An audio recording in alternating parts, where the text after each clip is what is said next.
السلام عليكم ورحمة الله وبركاته. إن الحمد لله نحمده ونستعينه ونستغفره ونعوذ بالله من شرور أنفسنا ومن سيئات أعمالنا. من يهده الله فلا مضل له ومن يضلل فلا هادي له. وأشهد أن لا إله إلا الله وحده لا شريك له وأشهد أن محمدا عبده ورسوله أما بعد. அன்பிற்குரிய சகோதரர்களே, சிலோன் தௌஹீத் ஜமாத்தில் வாராந்தம் நடைபெறக்கூடிய சிடிஜையின் உங்கள் கேள்வி நேரம் நிகழ்ச்சியினூடாக இந்த வாரமும் உங்களை சந்திப்பதிலே நாங்கள் மகிழ்ச்சி அடைகிறோம். அல்ஹம்துலில்லாஹ். இந்த நிகழ்ச்சியின் அடிப்படையான நோக்கம் நம்முடைய சகோதரர்களுக்கு ஏற்படக்கூடிய மார்க்க ரீதியான சந்தேகங்களுக்கு குர்ஆன் சுன்னா ஒளியிலிருந்து பதில் கொடுப்பதாகத்தான் அமைந்திருக்கிறது. எனவே இந்த நிகழ்ச்சியிலே பல சகோதரர்கள் பங்கு பெற்று வாட்ஸ்அப் வழியாக அவர்களுடைய கேள்விகளை கேட்ட வண்ணம் இருக்கிறார்கள். அந்த ஒவ்வொரு சகோதரருக்கும் அவர்களுடைய கேள்விகள் கேட்கப்பட்ட வரிசையின் அடிப்படையில் இன்ஷா அல்லாஹ் அவர்களுடைய கேள்விகளுக்கான பதில்கள் குர்ஆன் சுன்னா அடிப்படையிலிருந்து வழங்கப்படும் என்பதை இந்த நிகழ்ச்சியிலே நாங்கள் தெரிவித்துக் கொள்கிறோம். ஏன்னா சில சகோதரர்கள் அவர்களுடைய கேள்விக்கு இன்னும் பதில் வரவில்லை என்று மீண்டும் மீண்டும் நினைவூட்டிய வண்ணம் வாட்ஸ்அப்பில் மெசேஜ் அனுப்பி கொண்டிருக்கிறார்கள். உங்களுடைய கேள்விகளை போன்று பல சகோதரர்கள் கேள்வி கேட்டிருக்கிறார்கள். கிட்டத்தட்ட 100க்கும் மேற்பட்ட கேள்விகள் தற்போது வந்த நிலையில் இருக்கிறது. எனவே அந்த ஒவ்வொன்றுக்காக நாங்கள் இன்ஷா அல்லாஹ் வரிசையிலே பதில் அளிப்போம் என்பதை தெரிவித்துக் கொள்கிறோம். இந்த வாரத்திற்கான கேள்விகளாக முதலாவதாக கொழும்பை சேர்ந்த சகோதரர் சஃப்ராஸ் அவர்கள் கேட்டிருக்கிறார்கள். அவர் என்ன கேட்கிறாருன்னு சொன்னா, இஸ்லாத்தில் 5 கலிமாக்கள் இருக்கின்றனவா என்று கேட்கிறார். அதாவது நம் சமூகத்துல கலிமா என்ற பேரில் இஸ்லாத்துல ஐப்பெரும் கடமைகள்ல முதலாவது கடமையாக கலிமா என்று இருக்கிறது. அந்த கலிமா என்பதை நம் சகோதரர்கள் என்ன செய்திருக்கிறார்கள் என்று சொன்னா, கலிமா தையிப், கலிமா ஷஹாதத், கலிமா தம்ஜீத், கலிமா தௌஹீத், கலிமா ரத்துல் குஃபுர் என்று சொல்லி 5ஆக வகைப்படுத்தி 5 கலிமாக்கள் இருக்கின்றன என்று விளக்கம் அளிக்கிறார்கள். நம் சமூகத்தில் இருப்பவர்கள் நம்பி இருக்கிறார்கள். உலமாக்களும் இப்படி 5 கலிமாக்கள் இஸ்லாத்தில் இருப்பதாக மக்தப் மதரசாக்களிலிருந்து படிப்பிக்க ஆரம்பித்து பெரிய வயதினருக்கு குத்துபாக்களில் கூட இதை பிரச்சாரம் செய்து வருகிறார்கள். எனவே இப்படி 5 கலிமாக்களாக இஸ்லாத்தில் ஏதாவது கூறப்பட்டிருக்கிறதா என்று அந்த சகோதரர் கேட்டிருக்கிறார். இஸ்லாத்தை பொறுத்தவரையில் நாம் எதை இஸ்லாத்தில் ஏற்படுத்துவதாக இருந்தாலும் அல்லாஹுவும் அல்லாஹ்வுடைய தூதரும் அதற்கு நமக்கு வழிகாட்டி இருக்க வேண்டும். இஸ்லாத்தில் ஐப்பெரும் கடமைகள்ல ஷஹாதத்து அல்லா இலாஹ இல்லல்லாஹ், வணக்கத்துக்குரியவன் அல்லாஹுவை தவிர வேறு யாரும் இல்லை என்பும் வ அன்ன முஹம்மதன் அப்துஹு வ ரசூலுஹு, முஹம்மது நபி ஸல்லல்லாஹு அலைஹி வஸல்லம் அவர்கள் அல்லாஹ்வுடைய அடிமையும் தூதரும் ஆவார் என்பதை நாம் உறுதிப்படுத்த வேண்டும். இதுதான் இஸ்லாத்திட ஐப்பெரும் கடமைகள்ல முதலாவது கடமையாக இருக்கிறது. அதை நம்முடைய சமூகத்துல எப்படி அதை விளங்கப்படுத்துறாங்கன்னு இது கலிமா என்று சொல்கிறார்கள். இப்ப கலிமா என்ற வார்த்தையை எடுத்துக்கொண்டால் அதுக்கு 2 பொருள் இருக்குது. ஒன்று கலிமா என்று சொன்னா வார்த்தை என்று அர்த்தம் இருக்கிறது. இன்னொன்று கலிமா என்று சொன்னா ஒரு கொள்கைக்கு, ஒரு கோட்பாட்டுக்கும் கலிமா என்று சொல்லுவோம். திருக்குர்ஆன்ல 3வது அத்தியாயத்துல 64வது வசனத்துல வேதக்காரர்களுக்கு அல்லாஹ் தஆலா ஒரு பொதுவான கலிமாவுக்கு வருமாறு அல்லாஹ் தஆலா அறைகூவல் விடுக்குமாறு சொல்கிறான். குல் யா அஹ்லல் கிதாப், நபிய வேதக்காரர்களுக்கு சொல்லுங்கள், தஆலு இலா கலிமத்தின் சவாஇன் பைனனா வ பைனகும், உங்களுக்கும் எங்களுக்கும் மத்தியிலே பொதுவான ஒரு உடன்படிக்கைக்கு, பொதுவான ஒரு கொள்கையை நோக்கி நீங்கள் வாருங்கள். என்ன அந்த கொள்கை? அல்லா நஅபுத இல்லல்லாஹ், நாங்கள் அல்லாஹ்வை தவிர யாரையுமே வணங்கக்கூடாது. வலா நுஷ்ரிகு ஷைஆ, அல்லாஹ்வுக்கு நாங்கள் யாரையும் இணை கற்பித்து விடக்கூடாது. பஅலுனா பஅலன் அர்பாபம் மின் தூனில்லாஹ், நம்மில் சிலர் சிலரை கடவுள்களாக ஏற்படுத்திக் கொள்ளக்கூடாது. ஃபஇன் தவல்லவ் ஃபகூல் அஷ்ஹது பி அன்னா முஸ்லிமூன், நீங்கள் புறக்கணித்தால் நாங்கள் முஸ்லிம் என்பதற்கு நீங்கள் சாட்சியாக இருந்து விடுங்கள் என்று நபியை சொல்லுங்கன்னு அல்லாஹ் சொல்றான். இந்த கலிமா என்பது ஒரு பொதுவான உடன்படிக்கையை குறிக்கிறது. இந்த மாதிரி ஒரு கொள்கை கோட்பாட்டாக ஒரு கலிமாவை சொல்வதாக இருந்தால் இஸ்லாத்தில் அடிப்படையான கலிமா லா இலாஹ இல்லல்லாஹ் முஹம்மது ரசூலுல்லாஹ், வணக்கத்துக்குரியவன் அல்லாஹ்வை தவிர வேறு யாரும் இல்லை, வேறு எந்த கடவுளும் இல்லை, முகமது நபி அவர்கள் அல்லாஹ்வின் தூதராவார்கள் என்பது பொதுவான கொள்கை கோட்பாடு. இதை தாண்டி வார்த்தைகள் என்ற அடிப்படையில கலிமா என்பதை நாங்கள் விளங்குவதாக இருந்தால் இஸ்லாத்துல 5 கலிமாக்கள் என்றில நிறைய கலிமாக்கள் இருக்கிறது. நிறைய துஆக்கள், அவுராதுகள், நிறைய சந்தர்ப்பங்கள் நபி ஸல்லல்லாஹு அலைஹி வஸல்லம் அவர்கள் நமக்கு கற்றுத்தந்திருக்கிறார்கள். அப்படி கற்றுத்தந்த கலிமாக்களை எடுத்துக்கொண்டால் அது 5ஆக வகைப்படுத்துவதற்கு எந்த ஒரு ஆதாரமும் இருக்காது, எந்த ஒரு நியாயமும் இருக்காது. ஏன்னா அவ்வளவு கலிமாக்களை அல்லாஹ்வின் தூதர் ஸல்லல்லாஹு அலைஹி வஸல்லம் அவங்க நமக்கு சொல்லி தந்திருக்கிறாங்க. ஆனா இந்த சமூகத்துல 5 கலிமாக்களாக கலிமா தையிபு, கலிமா ஷஹாதத்து, கலிமா தம்ஜீத், கலிமா தௌஹீத், கலிமா ரத்துல் குஃபுர் என்று சொல்லி கொடுக்குறாங்களே, இதுக்கு பிரத்யேகமா அல்லாஹ்வோ அல்லாஹ்வுடைய தூதரோ நமக்கு கற்று தந்திருக்கிறார்களா என்று கேட்டால் அதற்கு எந்த ஒரு ஆதாரமும் இல்லாமல் இருப்பதை பார்க்கிறோம். குறிப்பாக 5வது கலிமாவாக ரத்துல் குஃபுர், குஃபுருக்கு மறுப்பு தெரிவிப்பது, குஃபுரை நிராகரித்தல் என்ற கருத்தில் வரக்கூடிய கலிமாவை அல்லாஹும்ம இன்னி அஊது பிக்க மின் அன் உஷ்ரிக பிக்க ஷைஅன் வ அன அலமு பிஹி வஸ்தக்ஃபிருக லிமா லா அலமு பிஹி துபுத்து அன்னு வ தபர்ரஅது மினல் குஃப்ரி வஷ்ஷிர்கி வல் மஆசி குல்லிஹா வ அஸ்லம்து வ ஆமன்து வ ஆகுலு லா இலாஹ இல்லல்லாஹ் முஹம்மதுர் ரசூலுல்லாஹ் ஒரு நீண்ட வார்த்தையை குஃபுருக்கு எதிராக நாங்கள் பிரகடனப்படுத்த வேண்டும் என்று சொல்வார்கள். இதற்கு நேரடியாக குர்ஆன்ல இருந்து எந்த ஒரு ஆதாரமும் இல்லை. ஹதீஸ்ல இருந்து இந்த வார்த்தையை அல்லாஹ்வும் அல்லாஹ்வுடைய தூதரும் கற்றுத்தந்ததற்கு எந்த ஒரு ஆதாரமும் இல்லாத நிலையை நாங்கள் பார்க்கிறோம். அப்ப இதை ரத்துல் குஃபுருக்கு ரசூலா சொல்லி தந்த கலிமா என்று சொல்லி நாங்க சொல்வதற்கு எந்த முகாந்திரமும் இல்லை. பொதுவாக இஸ்லாம் என்பதே ரத்துல் குஃபுர் தான். லா இலாஹ இல்லல்லாஹ் என்று சொல்லக்கூடிய அடிப்படையான கொள்கையே குஃபுருக்கு எதிரானதுதான். அல்லாஹ்வை தவிர வணக்கத்துக்குரியவன் வேறு யாரும் இல்லை என்று சொல்லக்கூடியது அல்லாஹ்வை மட்டும் கடவுளாக ஏற்றுக்கொண்டு வேற யாரையுமே கடவுளாக ஏற்றுக்கொள்ள கூடாது என்ற அந்த ரத்துல் குஃபுர் ஆரம்ப இஸ்லாமிய கோட்பாடாக இருக்கக்கூடிய லா இலாஹ இல்லல்லாஹ் முஹம்மது ரசூலுல்லாஹ்விலே வந்திருக்கிறது. ஆனா இப்படி பிரத்யேகமாக ரத்துல் குஃபுர் என்று சொல்லி ரசூல் ஸல்லல்லாஹு அலைஹி வஸல்லம் சொல்லி தந்தாங்களான்னு கேட்டா அப்படி ஒரு ஹதீஸ் ஆதாரம் எதுவுமே இதற்கு பார்க்க முடியவில்லை.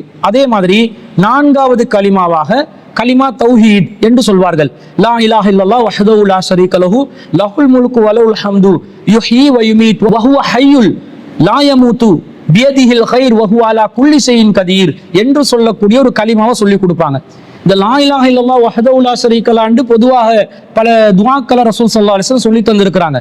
ஆனா நான் சொன்ன இந்த அடிப்படையில் கலிமா தௌஹீத் என்று இவர்கள் கற்றுக் கொடுக்கக்கூடிய இந்த வார்த்தையில பிரத்யேகமான ஒரு துஆவை ரசூல் ஸல்லல்லாஹு அலைஹி வஸல்லம் கற்றுக் கொடுத்திருக்கிறாங்களான்னு கேட்டா எந்த ஒரு ஹதீஸ்லயும் இப்படி கலிமா தௌஹீத் ஏகத்துவத்தை நிலைநாட்டும் கலிமா என்று அல்லாஹ்வும் அல்லாஹ்வுடைய ரசூலும் சொல்லல. இந்த தௌஹீது பொறுத்தளவுல இதுவும் லா இலாஹ இல்லல்லாஹ் முஹம்மதுர் ரசூலுல்லாஹ் என்ற பொதுவான இஸ்லாமிய கொள்கை கோட்பாட்டுக்குள்ள இருக்குது. அதை பிரத்யேகமாக சொல்லி தருவதற்கென்று தனி வார்த்தைகள் அவசியம் இல்லை என்ற அளவுக்கு லா இலாஹ இல்லல்லாஹ் என்றாலே வணக்கத்துக்குரியவன் அல்லாஹ்வை தவிர வேறு யாரும் இல்லை என்று சொன்னாலே அது ஏகத்துவப்படுத்தக்கூடிய தௌஹீதை வெளிப்படுத்தக்கூடிய ஒரு அடிப்படையான கொள்கைதான் என்பது நமக்கு தெளிவாக விளங்குகிறது.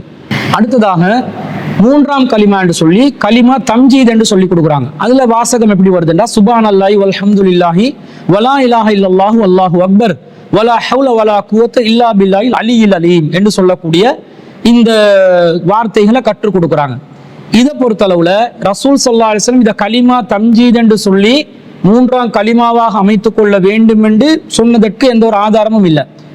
இதற்கு மாற்றமாக இந்த துஆ இந்த வார்த்தை எந்த சந்தர்ப்பத்துல ரசூல் ஸல்லல்லாஹு அலைஹி வஸல்லம் நமக்கு ஓதுமாறு கட்டளையிட்டார்கள் என்று சொன்னா ஒரு ஹதீஸ் வருகிறது.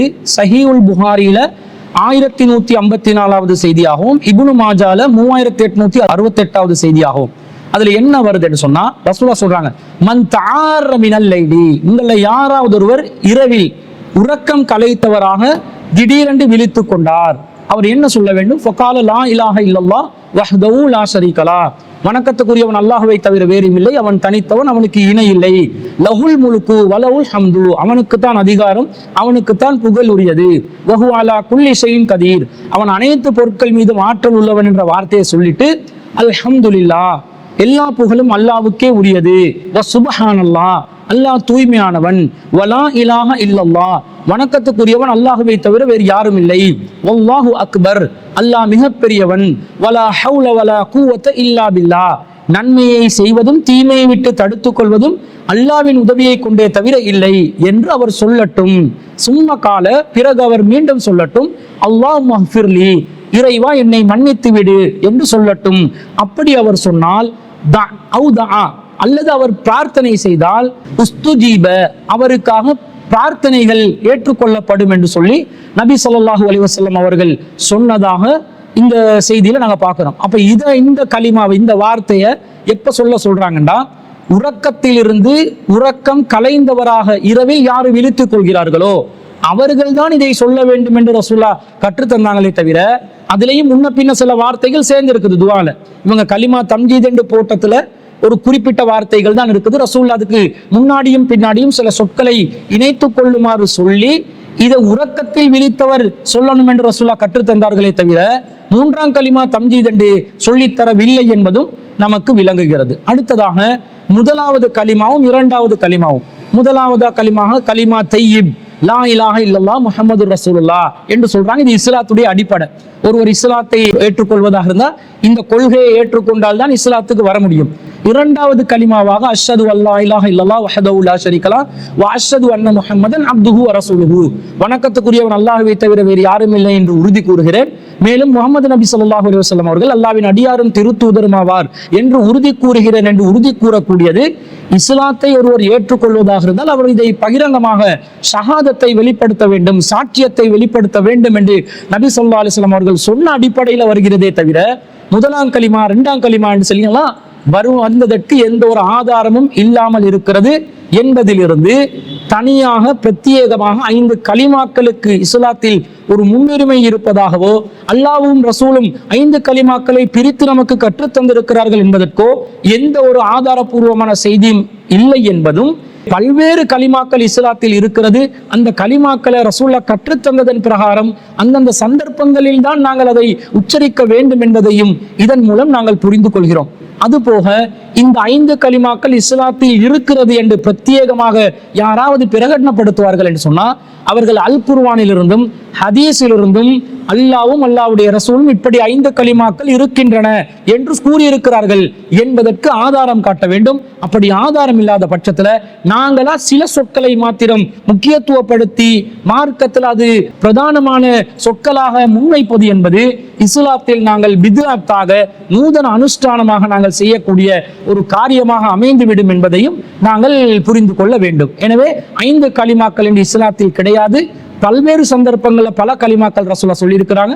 ரசூலா கற்றுத்தந்ததன் பிரகாரம் அந்தந்த கலிமாக்கள் அந்தந்த சந்தர்ப்பங்கள்ல நாங்கள் ஓதிக்கொள்ள வேண்டும் என்பதுதான் அந்த சகோதரன் கேள்விக்காக பதிலாக நாங்கள் பதிவு செய்து கொள்கிறோம். இன்னும் ஒரு சகோதரி கொழும்பிலிருந்து கேட்டிருக்கிறாங்க, இத்தா என்றால் என்ன என்று கேட்டிருக்கிறாங்க. அதாவது பெண்கள் இத்தா என்ற ஒரு மார்க்க ரீதியான ஒரு அனுஷ்டானத்தை கடைபிடிக்க வேண்டும் என்று இஸ்லாம் சொல்லி இருக்கிறது. அது எந்த சந்தர்ப்பத்தில் எப்படி அவர்கள் கடைபிடிக்க வேண்டும் என்பதையும் இஸ்லாமிய மார்க்கம் நமக்கு கற்று தந்திருக்கிறது. பொதுவாக கணவனை இழந்த பெண்கள் கர்ப்பமாக இருந்தால் பிரசவிக்கும் வரையிலும், கர்ப்பமாக இல்லாவிட்டால் 4 மாதங்களும் 10 நாட்கள் வரையிலும் மறுமணம் செய்யாமல் இருப்பதற்கு தான் இத்தா என்று இஸ்லாத்தில் சொல்லப்படுகிறது. இத்தத் என்ற வார்த்தைக்கு என்ன அர்த்தம் என்று சொன்னா, இத்தத் என்று சொன்னா கணக்கிடுதல், கணக்கு பண்றது. எதை கணக்கு பண்ணணும்? நாட்களை எண்ணிக்கொள்வது. எதற்காக நாட்களை எண்ணிக்கொள்ள வேண்டும், எப்படி அந்த நாட்களுடைய கணக்கில் அவர்கள் காத்திருக்க வேண்டும் என்பதை இஸ்லாமிய மார்க்கம் நமக்கு வழிகாட்டி இருக்கிறது. முதலாவதாக பாருங்கள், திருக்குர்ஆன்ல 2வது அத்தியாயத்துல 234வது வசனத்தில் அல்லாஹ் சொல்றான், வல்லதீன யுத்தவஃபௌன மின்கும் வயதரூன அஸ்வாஜன், யார் உங்களில் மரணித்திருக்கிறார்களோ அவர்கள் மனைவியர் விட்ட நிலையில் மரணித்திருந்தால் யதரப்பஸ்ன பிஅன்ஃபுஸிஹின்ன 4 அஷ்ஹுரின் வ அஷ்ரா, அவர்கள் 4 மாதங்களும் 10 நாட்களும் மறுமணம் செய்யாமல் காத்திருக்க வேண்டும் என்று அல்லாஹ் சொல்கிறார். அப்ப காத்திருக்க வேண்டும் என்றால் எதற்காக காத்திருக்க வேண்டும் என்பதை அந்த வசனத்துல அடுத்த தொடர் நமக்கு எடுத்து சொல்லுது. ஃபைஸா பலக்ன அஜலஹுன்ன, அவர்கள் தங்களுடைய காலக்கெடுவை முடித்து கொண்டால் ஃபலா ஜுனாஹ அலைக்கும் ஃபீமா ஃபஅல்ன ஃபீ அன்ஃபுஸிஹின்ன பில் மஅரூஃப், அவர்கள் தங்கள் விஷயமாக ஒரு நல்ல முடிவை எடுத்துக்கொள்வது அவர்கள் மீது குற்றமில்லை. வல்லாஹு பிமா தஅமலூன கபீர், நீங்கள் செய்வதை அல்லாஹ் அறிந்தவனாக இருக்கிறான் என்று அல்லாஹ் தஆலா சொல்கிறார். அப்ப கணவனை இழந்த பெண்கள் 4 மாதங்களும் 10 நாட்களும் இதா இருக்கணும் என்றான், காத்திருக்க வேண்டும் என்றான். எதுக்கு காத்திருக்கணும் என்றா, அவங்களோட காலக்கெடுவை முடிக்க காட்டிலும் இருங்க, அதுக்கு அடுத்ததாக நீங்க உங்களுக்கு வாழ்க்கை விஷயத்துல நல்ல ஒரு முடிவை எடுத்துக்கொள்ளுங்க என்று அல்லாஹ் சொல்வதிலிருந்து அவர்கள் மறுமணம் செய்யாமல் காத்திருக்க வேண்டும் என்பதுதான் இத்தாவுடைய அடிப்படையான நோக்கம் என்பதை நாங்கள் இந்த வசனத்திலிருந்து விளங்கிக் கொள்கிறோம். அப்ப கணவன் இழந்த பெண்கள் 4 மாதங்களும் 10 நாட்களும் இதா இருக்க வேண்டும். என்ன காரணத்துக்காக என்றதையும் அல்லாஹ் அந்த வசனத்திலே நமக்கு விளங்கப்படுத்துறான். அதே மாதிரி பாருங்க, மாதவிடாய் அற்று போன பெண்கள் இவர்களுடைய இத்தா விஷயத்துல எப்படி இருக்கணும் என்று சொன்னா அல்லாஹ் சொல்றான், வல்லாஹி யஸ்ன மினல் மஹீலி மின் நிசாஇக்கும், உங்களோட பெண்கள்ல மாதவிடாய் அற்று போன பெண்கள் இனிர்தபுத்தும், அவர்கள் விஷயத்தில் நீங்கள் சந்தேகம் பட்டால் அவர்களுடைய இத்தா காலம் 3 மாதங்கள் ஆகும். வல்லாஹி லம் யஹில்ன, மாதவிடாய் ஏற்படாத பெண்களுக்கும் இதுதான் சட்டமாக இருக்கிறது என்று அல்லாஹ் தஆலா சொல்றான். பெண்கள் மாதவிடாய் அற்று போன நிலையில இவங்களுக்கு கருவுற்று விட்டதா என்று சந்தேகம் ஏற்பட்டால் அவங்க எத்தனை காலம் இருக்கணும்? 3 மாதங்கள் இத்தா இருக்க வேண்டும். கணவனை இழந்த பெண்கள் மாதவிடாய் அற்று போன நிலையில இருக்கிறாங்க, அவங்க 3 மாதங்கள் இத்தா இருக்க வேண்டும். விவாகரத்து செய்யப்பட்ட பெண்களாக இருந்தால் அவர்கள் என்ன செய்ய வேண்டும்? அந்த பெண்கள் மாதவிடாய் அற்று போன நிலையில் இருந்தால் 3 மாதங்கள் இத்தா இருக்கணும் என்று அல்லாஹ் சொல்கிறார். அதே போன்று மாதவிடாயே ஏற்படாத பெண்களா இருக்கலாம், அப்படிப்பட்ட பெண்களாக இருந்தாலும் 3 மாதங்கள் இத்தா இருங்க என்று அல்லாஹ் சொல்வதை பார்க்கிறோம். இதே கர்ப்பிணி பெண்களாக இருந்தால் அவர்களுடைய நிலை என்ன? அல்லாஹ் தஆலா அதே வசனத்துல தொடர்ச்சியாக சொல்றான், வ உலாத்துல் அஹ்மாலி, யாரு கர்ப்பிணி பெண்களாக இருக்கிறார்களோ அஜலஹுன்ன ஐயலஅன ஹம்லஹுன்ன, அவர்களுடைய காலக்கெடு என்னன்னு சொன்னா அவர்கள் பிரசவிக்கும் வரைதான் என்று அல்லாஹ் சொல்வதை பார்க்கிறோம். வமை யத்தகில்லாஹ யஜ்அல் லஹு மின் அம்ரிஹி யுஸ்ரா, அல்லாஹ்வை அஞ்சிக் கொள்பவர்களுக்கு அல்லாஹ் செயல்களை லேசாக்குவான் என்று அல்லாஹ் திருக்குர்ஆன்ல 65வது அத்தியாயம் சூரத்து தலாக்ல 4வது வசனத்துல சொல்வதை பார்க்கிறோம். அப்ப மாதவிடாய் அற்று போன அல்லது மாதவிடாய் நின்ற பெண்களாக இருந்தால் விவாகரத்து செய்யப்பட்ட நிலையில் இருக்கும் போது 3 மாத காலம், அல்லது கர்ப்பிணிகளாக இருந்தால் பிரசவிக்கும் வரைக்கும் இத்தா இருங்க என்று அல்லாஹ் சொல்கிறான். அப்ப அல்லாஹ் இதுல எல்லாம் என்ன சொல்ல வருகிறான்? இத்தா என்ற விஷயத்தில், விவகாரத்தில் அல்லாஹ் சொல்ல வருவது முற்றிலும் முழுதாக நீங்கள் அடுத்த திருமணத்துக்கு செல்வதற்கு முன்பதாக உங்கள் கருவில் உள்ள நிலையை தூய்மையான ஒரு நிலையாக ஆக்கிக் கொள்ளுங்கள். உங்களுடைய கரு தரித்த நிலையில் நீங்கள் இருக்கிறீர்களா அல்லது நீங்கள் கருவுறாத நிலையில் இருக்கிறீர்களா என்பதை உறுதி செய்து கொண்டு உங்களுடைய அடுத்த திருமணத்திற்காக செல்வதை தான் இஸ்லாம் சொல்லுது. கர்ப்பிணி பெண்களாக இருந்தால் பிரசவிக்கும் வரைக்கும் அவர்கள் இத்தா இருக்கணும் என்று அல்லாஹ் சொல்றான். அதே வசனத்தில் அல்லாஹ் 2வது பகுதியில் அல்லாஹ் சொல்றான். இதுல இருந்து என்ன விளங்குது? ஒருத்தர் ஒரு கற்பமாகி 3வது மாதத்துல கருவுற்று இருக்கிறத உறுதியாக விளங்குது. அப்ப அவங்களுக்கு 3 மாதங்கள்ல கர்ப்பிணியான ஒரு நிலையில தன்னுடைய கணவன் விவாகரத்து செய்த நிலை வந்தால் இவங்க 3 மாதங்கள் இத்தா இருந்து சரி வராது, பிரசவிக்கும் வரைக்கும் இத்தா இருக்கணும். கிட்டத்தட்ட இன்னும் 6 மாதங்கள் அவங்க இத்தா இருக்க வேண்டிய நிலை வருகிறது. அதே நேரத்துல இன்னொரு பெண் முழு கர்ப்பிணியாக பூர்ணமான கர்ப்பிணியாக இருக்கும் நிலையில் 9 மாதங்கள் பூர்த்தியான நிலையில் இருக்கக்கூடிய நிலையில் கணவன் விவாகரத்து செய்து விட்டால் அவர்களுடைய இத்தா காலம் எவ்வளவு வருது? அவங்க 1 மாசத்துல என்ன செஞ்சிருவாங்க? தன்னுடைய கருவை பிரசவித்து விடுவார்கள். அந்த நேரத்துல 1 மாத காலம்தான் அவர்களுக்கு இத்தா இருக்க வேண்டிய நிலை வருது. அப்ப இதுல எல்லாம் அல்லாஹ் என்ன சொல்ல வருகிறான்? உங்களுடைய வயிற்றில் ஒரு கரு இருக்குதா இல்லையா, இதை பரிசோதனை செய்வதற்காகத்தான் இத்தா என்பது நமக்கு தெளிவாக விளங்குகிறது. அப்ப இந்த இத்தா காலம் கணவன் மரணித்த நிலையில் இருப்பவர்களுக்கு 4 மாதம் 10 நாட்கள் என்றும், விவாகரத்து செய்யப்பட்ட நிலையில் இருப்பவர்களுக்கு 3 மாதங்கள் 3 மாதவிடாய் காலங்கள் என்பது நமக்கு தெளிவாக இந்த வசனங்கள்ல இருந்து நாங்கள் விளங்கிக் கொள்கிறோம். அப்ப இதற்கு காரணமும் அந்த வசனங்களிலேயே அல்லாஹ் நமக்கு சொல்லி இருப்பதை நாங்கள் பார்க்கிறோம். இன்னும் சொல்வதாக இருந்தால் சூரத்துல் அஹ்ஸாப்ல 33வது அத்தியாயத்துல 49வது வசனத்துல அல்லாஹ் சொல்கிறான், யா அய்யுஹல்லதீன ஆமனூ, நம்பிக்கை கொண்டவர்களே, இதா நகஹதுமுல் முஃமினாத், நீங்கள் மூமினான பெண்களை திருமணம் செய்து விட்டால், சும்ம தல்லக்துமுஹுன்ன மின் கப்லி அன் தமஸ்ஸூஹுன்ன, அவர்களை தீண்டுவதற்கு முன்பதாகவே நீங்கள் அவர்களை விவாகரத்து செய்தால், ஃபமா லகும் அலைஹின்ன மின் இத்தத்தின், அவர்கள் உங்களுக்காக வேண்டி கடைபிடிக்கக்கூடிய எந்த ஒரு இத்தாவும் கிடையாது என்று அல்லாஹ் சொல்கிறார். ஒரு பெண்ணை ஒருவர் திருமணம் முடிக்கிறார், ஆனா திருமணம் முடித்து அந்த பெண்ணை தீண்டுவதற்கு முன்பதாக, அந்த பெண்ணுடன் இல்லறத்தில் ஈடுபடுவதற்கு முன்பதாகவே விவாகரத்து செய்து விடுகிறார். ஏதோ ஒரு காரணத்துக்காக வேண்டி விவாகரத்து செய்து விடுகிறார். இப்ப இவங்க திருமணம் முடிச்ச காரணத்துக்காகவே 3 மாதங்கள் அல்லது 3 மாதவிடாய் காலங்கள் இத்தா இருக்கணுமான்னு கேட்டா தேவையில்லைன்றான். என்ன காரணம்? அவர்கள் தான் தீண்டவில்லை, அவர்கள் தான் இல்லறத்தில் ஈடுபடவில்லை. எனவே கருத்தரிப்பதற்கான எந்த ஒரு சந்தர்ப்பமும் வாய்ப்பும் இல்லை. அதனால் இத்தா என்பதே கிடையாது என்று அல்லாஹ் சொல்வதிலிருந்து இத்தா என்பது ஒரு பெண் அடுத்த திருமணத்துக்காக மறுமணத்திற்காக செல்வதற்கு முன்பதாக, இரண்டாவதாக ஒரு கணவனை மணப்பதற்கு முன்பதாக முதல் கணவனிடமிருந்து ஒரு வாரிசை சுமந்த நிலையில், கருவுற்ற நிலையில் தான் இல்லை என்பதை உறுதிப்படுத்தி அடுத்த திருமணத்துக்கு செல்வதற்கான ஒரு அடிப்படை, ஒரு அந்த பெண்ணை நிம்மதியாக வாழ வைப்பதற்குரிய ஒரு அம்சமாக இருப்பதை நாங்கள் இதிலிருந்து இன்னும் உறுதிப்படுத்துகிறோம். பெண் கணவன் மரணித்த பிறகு மறுமணத்திற்காக செல்லுகின்ற நேரத்தில் முதல் கணவனின் கருவை சுமந்த நிலையில் வந்துவிட்டாலோ என்று மறுமணம் செய்யக்கூடிய கணவன் சந்தேகத்தை விடக் கூடாது.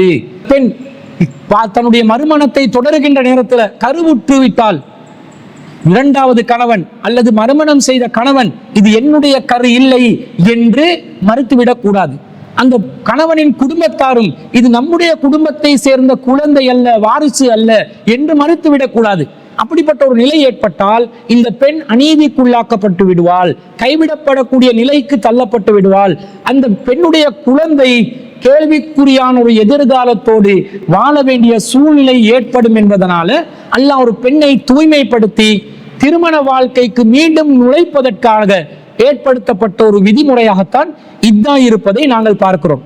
அதே மாதிரி அல்லாஹ் திருக்குர்ஆன்ல 2வது அத்தியாயத்துல 228வது வசனத்துல வல் முத்தல்லகாத்து, யார் விவாகரத்து செய்யப்பட்ட பெண்களாக இருக்கிறார்களோ யதரப்பஸ்ன பி அன்ஃபுஸிஹின்ன ஸலாஸத குரூஇன், அவர்கள் 3 மாதவிடாய் காலங்கள் காத்திருக்க வேண்டும். வலா யஹில்லு லஹுன்ன ஐ யக்தும்ன மா ஹலகல்லாஹு ஃபீ அர்ஹாமிஹின்ன, அவர்களுடைய கருவறைகளில் அல்லாஹ் படைத்திருப்பதை மறைப்பதற்கு அவர்களுக்கு எந்த ஒரு அதிகாரமும் இல்லை என்று இந்த வசனத்திலேயும் அல்லாஹ் சொல்றான். அப்ப என்ன அர்த்தம்? பெண் ஒன்று இத்தா காலம் 3 மாதவிடாய் காலம் எதற்கு இருக்க வேண்டும் என்று சொன்னால், அந்த பெண்ணின் கருவறையில் எதுவும் இல்லை, அல்லாஹ் தூய்மையான நிலையில் தான் வைத்திருக்கிறான். ஒரு குழந்தையை சுமந்த நிலையில் இன்னொருவருக்கு நான் மனைவியாக செல்லவில்லை என்பதை அந்த பெண் உறுதிப்படுத்துவதற்காகத்தான் இந்த இத்தா என்பதை அல்லாஹ் ஏற்படுத்தி இருக்கிறான் என்பதை இந்த வசனத்தின் மூலமும் அல்லாஹ் நமக்கு தெளிவுபடுத்துகிறான். இப்படி இருக்கும்போது இத்தா என்ற பெயர்ல நம் சமூகத்துல என்னெல்லாம் பண்றாங்க? சடங்குமாக சம்பிரதாயமாக பல காரியங்களை மேற்கொள்கிறார்கள். எந்த அளவுக்கு மேற்கொள்றாங்க என்று சொன்னா, வீட்டுல ஒரு வெள்ளத்திரைய போட்டு முழுசா இத்தா இருக்கும் பெண்களை அடைச்சி வைப்பாங்க. வெளி உலகத்துக்கு அவர்களை அனுப்பவே மாட்டாங்க. சூரிய வெளிச்சம் கூட வீட்டுக்குள்ள வந்துவிடக் கூடாது என்பதற்காக திரைகளை போட்டு விடுவார்கள். சில ஊர்கள்ல பாய்களால் அறைகள் எல்லாம் அமைத்து மிக ஒரு கடுமையான ஒரு கொடூரமான இருளை ஏற்படுத்துவதற்கு முனைவார்கள். வானத்தை பார்த்துடக்கூடாது, இவங்க வெளிச்சத்தை பார்த்துடக்கூடாது என்பதற்காக செய்வார்கள். ஒரு சில இடங்கள்ல வெளிச்சம் வாரதா இருந்தா அதை ஒரு சிமெண்ட்டை போட்டு மூடக்கூடிய அளவுக்கு ரொம்ப தீவிரமாக ஈடுபடுவதை நாம் பார்க்கிறோம். அது மாத்திரம் அல்லாமல் ஒரு ஆணை இவர்கள் எந்த காரணத்தை கொண்டும் சந்தித்து விடக்கூடாது, ஒரு அந்நிய ஆணிடம் பேசிவிடக் கூடாது. எந்த அளவுக்கு அந்நிய ஆணிடம் இருந்து இவர்கள் இத்தா காலத்தில் தூரமாக இருக்க வேண்டும் என்று சொன்னால், ஒரு இத்தாவில் இருக்கக்கூடிய பெண் கர்ப்பிணியான பெண்ணை கூட பார்த்து விடக் கூடாது. ஏனென்றால் அந்த கர்ப்பிணியின் வயிற்றில் ஒரு ஆண் சிசு இருக்கலாம். அந்த குழந்தை கூட, ஆண் குழந்தை கூட இந்த இத்தாவில் இருக்கக்கூடிய பெண்ண பார்வையில பற்றக்கூடாது என்று சொல்லி ரொம்ப கடுமையான சருத்துக்களை இந்த சமூகத்தில் உள்ளவர்கள் ஏற்படுத்தி இருக்கிறாங்க. இப்படி அல்லாஹ்வும் அல்லாஹ்வுடைய தூதரும் ஏற்படுத்தி இருக்கிறார்களா என்று கேட்டா ஏற்படுத்தல. அல்லாஹ் எப்படி சொல்றான்னு பாருங்க. சூரத்துல் பக்கரால 2வது அத்தியாயத்துல 235வது வசனத்துல வலா ஜுனாஹ அலைக்கும் ஃபீமா அர்ரல்தும் பிஹி மின் ஹித்பத்தின் நிசாஇ அவ் அக்னன்தும் ஃபீ அன்ஃபுசிக்கும், நீங்கள் காத்திருக்கும் இந்த இத்தா காலகட்டத்தில் அவர்களை மனம் செய்ய எண்ணுவதோ சாடை மாடையாக மனம் பேசுவதோ உங்கள் மீது குற்றமில்லை என்று அல்லாஹ் ஆண்களுக்கு சொல்கிறான். இத்தால இருக்கிற பெண்களை திருமணம் முடிப்பதற்கு நினைப்பது ஆண்கள் மீது குற்றமில்லை. அது மாத்திரமல்ல, சாடை மாடையாக நீங்கள் திருமண பேச்சுவார்த்தை நடத்துவதையோ குற்றமில்லை என்று அல்லாஹ் சொல்கிறான். அப்ப அந்த பெண்களோடு அந்நிய ஆண்கள், மஹ்ரமல்லாத ஆண்கள் இத்தாவில் இருக்கக்கூடிய பெண்களோடு பேசுவது கூட கூடும் என்பது இதன் மூலம் விளங்குதா இல்லையா? தேவைக்கு பேசலாம். எந்த அந்நிய பெண்ணுடன் வேண்டுமானாலும் தேவைக்கு பேசலாம், தேவையில்லாமல் பேசக்கூடாது என்ற பொதுவான அடிப்படை இத்தாவில் இருக்கக்கூடிய பெண்களுக்கும் பொருந்தும் என்பதை அல்லாஹ் இந்த வசனத்துல நமக்கு சொல்றான். திருமணத்துக்கு உறுதியான வார்த்தைகளை மட்டும் சொல்லிடாதீங்க, ஆனா சாடமாடையா மேலோட்டமான பேச்சுவார்த்தைகளை நடத்தலாம் என்று அல்லாஹ் சொல்றான். இப்படி அல்லாஹ் சொல்லி இருக்கும் போது நேரடி பேச்சுவார்த்தை இல்லாமல் மறைமுகமான பேச்சுவார்த்தை கூட, திருமண பேச்சுவார்த்தை கூட மறைமுகமாக நடத்தப்படலாம் என்று அல்லாஹ் சொல்லி இருக்கும் போது அந்நிய ஆண்களே கண்ணுக்கு படக்கூடாது என்று தடை விதிப்பது எந்த அளவுக்கு பெரிய குற்றம் என்பதை நாம் விளங்கிக் கொள்ள வேண்டும். அப்ப இத்தா இருக்கிற பெண்கள் அதிகபட்சமா என்னதான் செய்யணும்? விவாகரத்து செய்யப்பட்ட நிலையில் இருக்கக்கூடிய பெண்களுக்கு சாதாரணமாக அவர்களுடைய ஏனைய பணிகளை செய்யலாம். விவாகரத்து செய்த கணவன் வீட்டுல தான் அவங்க இருக்க வேண்டும். அஸ்கினு மின் ஹைசு சகன்தும், நீங்க எங்க இருக்கிறீங்களோ, குடியிருக்கிறீங்களோ அங்க அவங்களை குடியமர்த்துங்கன்னு அல்லாஹ் சொல்றான். அப்ப விவாகரத்து செய்யப்பட்ட பெண் கணவனுடைய வீட்டுல தான் இந்த இத்தா காலம் முடியும் வரைக்கும் இருக்கணும். அப்ப சாதாரணமாக அந்த கணவனோட பேச்சுவார்த்தைகள் நடத்தலாம், அவங்க நெருக்கமா இருக்கலாம், அதுல எந்த ஒரு தப்பும் கிடையாது. அவர்கள் மீண்டும் இணைவதாக இருந்தால் இத்தா காலத்துக்குள்ளே அவர்களுக்கு இணைந்து கொள்வதற்கு மார்க்கம் அனுமதி வழங்குகிறது. கணவனை இழந்த பெண்களாக இருந்தா அவர்களுக்கு மாத்திரம் ஒரு சில நிபந்தனைகளை நபி ஸல்லல்லாஹு அலைஹி வஸல்லம் அவங்க சொல்லி இருக்கிறாங்க. எங்க வருதுன்னு கேட்டா சஹீஹ் புகாரியில 313வது செய்தியாக பதிவு செய்யப்பட்ட செய்தியை உம்மு அத்தியா நுசைபா பின்த் கஅப் ரலியல்லாஹு அன்ஹா அவர்கள் அறிவிக்கிறார்கள். அந்த செய்தியில வருகிறது, குன்னா நுன்ஹா அன் நுஹித்த அலா மையித்தின் ஃபௌக ஸலாத்தின், நாங்கள் இறந்து போன எவருக்காகவும் 3 நாட்களுக்கு மேலே கவலைப்பட வேண்டாம், துக்கம் கடைபிடிக்க கூடாது என்று தடை விதிக்கப்பட்டிருந்தோம். அதே போன்று இல்லா அலா ஜௌஜின் அர்பஅத அஷ்ஹுரின் வ அஸ்ரா, ஆனால் கணவனை இழந்த பெண்களாக இருந்தால் 4 மாதங்களும் 10 நாட்களும் நாங்கள் துக்கம் அனுஷ்டிக்கலாம். அது வரைக்கும் 4 மாதங்களும் 10 நாட்கள் வரைக்கும் அதிகபட்சமாக துக்கம் அனுஷ்டிக்கலாம். ஏனையவர்களுக்கு 3 நாளை தாண்டக்கூடாது, 3 நாளுக்குள்ள நார்மல் ஆகிடணும். கணவனை இழந்த பெண்களாக இருந்தா அந்த கவலை 3 நாளை தாண்டியும் போகலாம். எது வரைக்கும் போகலாம்? 4 மாதங்களும் 10 நாட்கள் வரைக்கும் போகலாம் என்று சொல்வதில் இருந்து என்ன விளங்குது? இத்தா இருக்கிற பெண் கணவனை இழந்த பெண்ணாக இருந்தால் அந்த கணவனுடைய நினைப்பில் கணவனுக்காக கவலைப்பட்டு கொண்டு தன்னுடைய வாழ்க்கையில் ஏற்பட்ட இழப்பை நினைத்து அதிகபட்சமாக 4 மாதங்களும் 10 நாட்களும், அதாவது 130 நாட்கள் சராசரியாக அவர்கள் கவலையை அனுஷ்டிக்கலாம் என்று விளங்குது. அடுத்ததா என்ன செய்யலாம்? வலா நக்தஹில, நாங்கள் கண்களில் சுருமா இட்டுக் கொள்ள கூடாது என்று தடுக்கப்பட்டோம். வலா நததையப, நாங்கள் நறுமணம் பூசிக்கொள்ள கூடாது என்றும் தடை செய்யப்பட்டிருந்தோம். வலா நல்பஸ தௌபன் மஸ்பூகன், நாங்கள் சாயம் பூசப்பட்ட வண்ண ஆடைகள் அணியக்கூடாது என்று தடை செய்யப்பட்டோம். இல்லா சௌப அஸ்பின், நூல்களில் சாயமிடப்பட்ட நிலையில் நெய்யப்பட்ட ஆடைகளாக இருந்தாலே தவிர, ஏற்கனவே நூல்களுக்கு சாயமிட்டு அந்த நூல்கள் மூலமாக ஆடைகள் நெய்யப்பட்டிருந்தால் அப்போது பிரச்சனை கிடையாது. அப்படி இல்லாமல் சாயமிடப்பட்ட ஆடைகளையும் தவிர்த்து கொள்ளுமாறு நாங்கள் தடை செய்யப்பட்டோம் என்று இந்த செய்தியில் வருகிறது.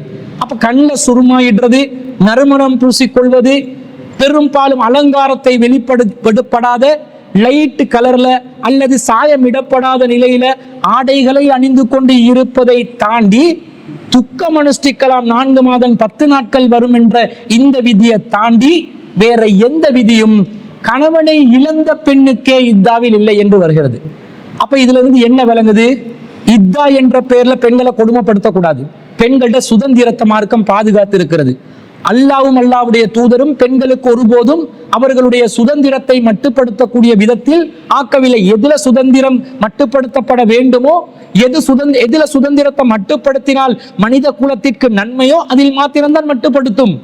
இந்த விஷயத்துல மட்டுப்படுத்தப்பட்டதுக்கு தான் கேட்டா இல்லை, ஒரு சில நிபந்தனைகள் மட்டும்தான் இருக்கிறது. அந்த நிபந்தனைகளுக்கு உட்பட்டு இத்தாவை அனுஷ்டிக்க வேண்டும், இத்தாவை கடைபிடிக்க வேண்டும். இன்னும் சொல்ல போனால் ஒரு பெண்மணி இத்தாவுடைய நேரத்தில் அல்லாவின் தூதரிடம் வந்து, அல்லாவின் தூதரே, நான் இத்தாவில் இருக்கிறேன், எனக்கு வருமானத்திற்காக எந்த வழியும் இல்லை, நானாக சென்று பேரித்தம் கொட்டைகளை சேமித்துக் கொண்டால் அதை விற்று அந்த காசின் ஊடாக நான் வருமானத்தை ஈட்டிக் கொண்டாலே தவிர இதற்காக நான் வெளியில் செல்லலாமான்னு கேட்கிறாங்க.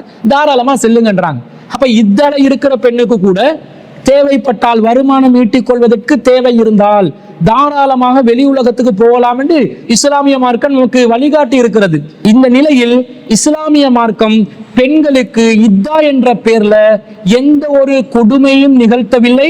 நம் சமூகத்தில் உள்ளவர்கள் அவர்களாக சில விதிமுறைகளை ஏற்படுத்தி கொண்டு பெண்களை கொடுமைப்படுத்தினா இஸ்லாமிய பெண்கள் குர்ஆன் சுன்னாவில் உள்ள சட்டங்களை விளங்கி அவர்கள் தங்களுடைய உரிமைகளை சலுகைகளை பயன்படுத்திக் கொள்வதற்கு முன்வர வேண்டும், விழிப்புணர்வாக இருக்க வேண்டும் என்பது நாங்கள் இஸ்லாமிய பெண்களுக்கு கூறிக்கொள்கிறோம். இஸ்லாம் உங்களுக்கான சுதந்திரத்தை இத்தாவிலும் கூட தந்திருக்கிறது என்பதை நாங்கள் புரிந்து கொள்ள வேண்டும். இந்த சொன்ன விஷயங்களுக்கு மாற்றமாக இத்தா என்ற பெயர்ல யாரு கொடுமைப்படுத்தினாலும் அது இஸ்லாம் சொன்ன விதிமுறை அல்ல என்பதையும் இஸ்லாமிய பெண்கள் விளங்கிக் கொள்ள வேண்டும். எனவே இத்தா என்பது பெண்களுக்கான ஒரு கொடுமை அல்ல. பெண்களுடைய கண்ணியத்தை அவர்களுடைய மறுமண வாழ்க்கை நிம்மதியாக அமைப்பதற்காக இஸ்லாம் ஏற்படுத்தி இருக்கக்கூடிய ஒரு அழகான வழிமுறை என்பதையும் நாங்கள் இதன் மூலம் புரிந்து கொள்ள வேண்டும். கொழும்பை சேர்ந்த சகோதரர் சிராஜ் அவர்கள் ஒரு கேள்வியை கேட்கிறார். நான் தப்லீக் பள்ளியில தான் சுபோ தொழுகை தொழுது வாரேன். அங்க எவ்ரி ஃப்ரைடே சுபோ தொழுகையில ஆரம்ப ரக்காத்துல சஜதா திலாவத் வர கூடிய சூறாவை ஓதி தக்பீர்ல இருந்து சஜதா செய்து தான் மறுபடியும் தக்பீர் கட்டி பேலன்ஸ் ஓதுறாங்க. தொழுகையில இப்படி சஜதா திலாவத் இருக்கிறதா என்று அவர் கேட்கிறார்.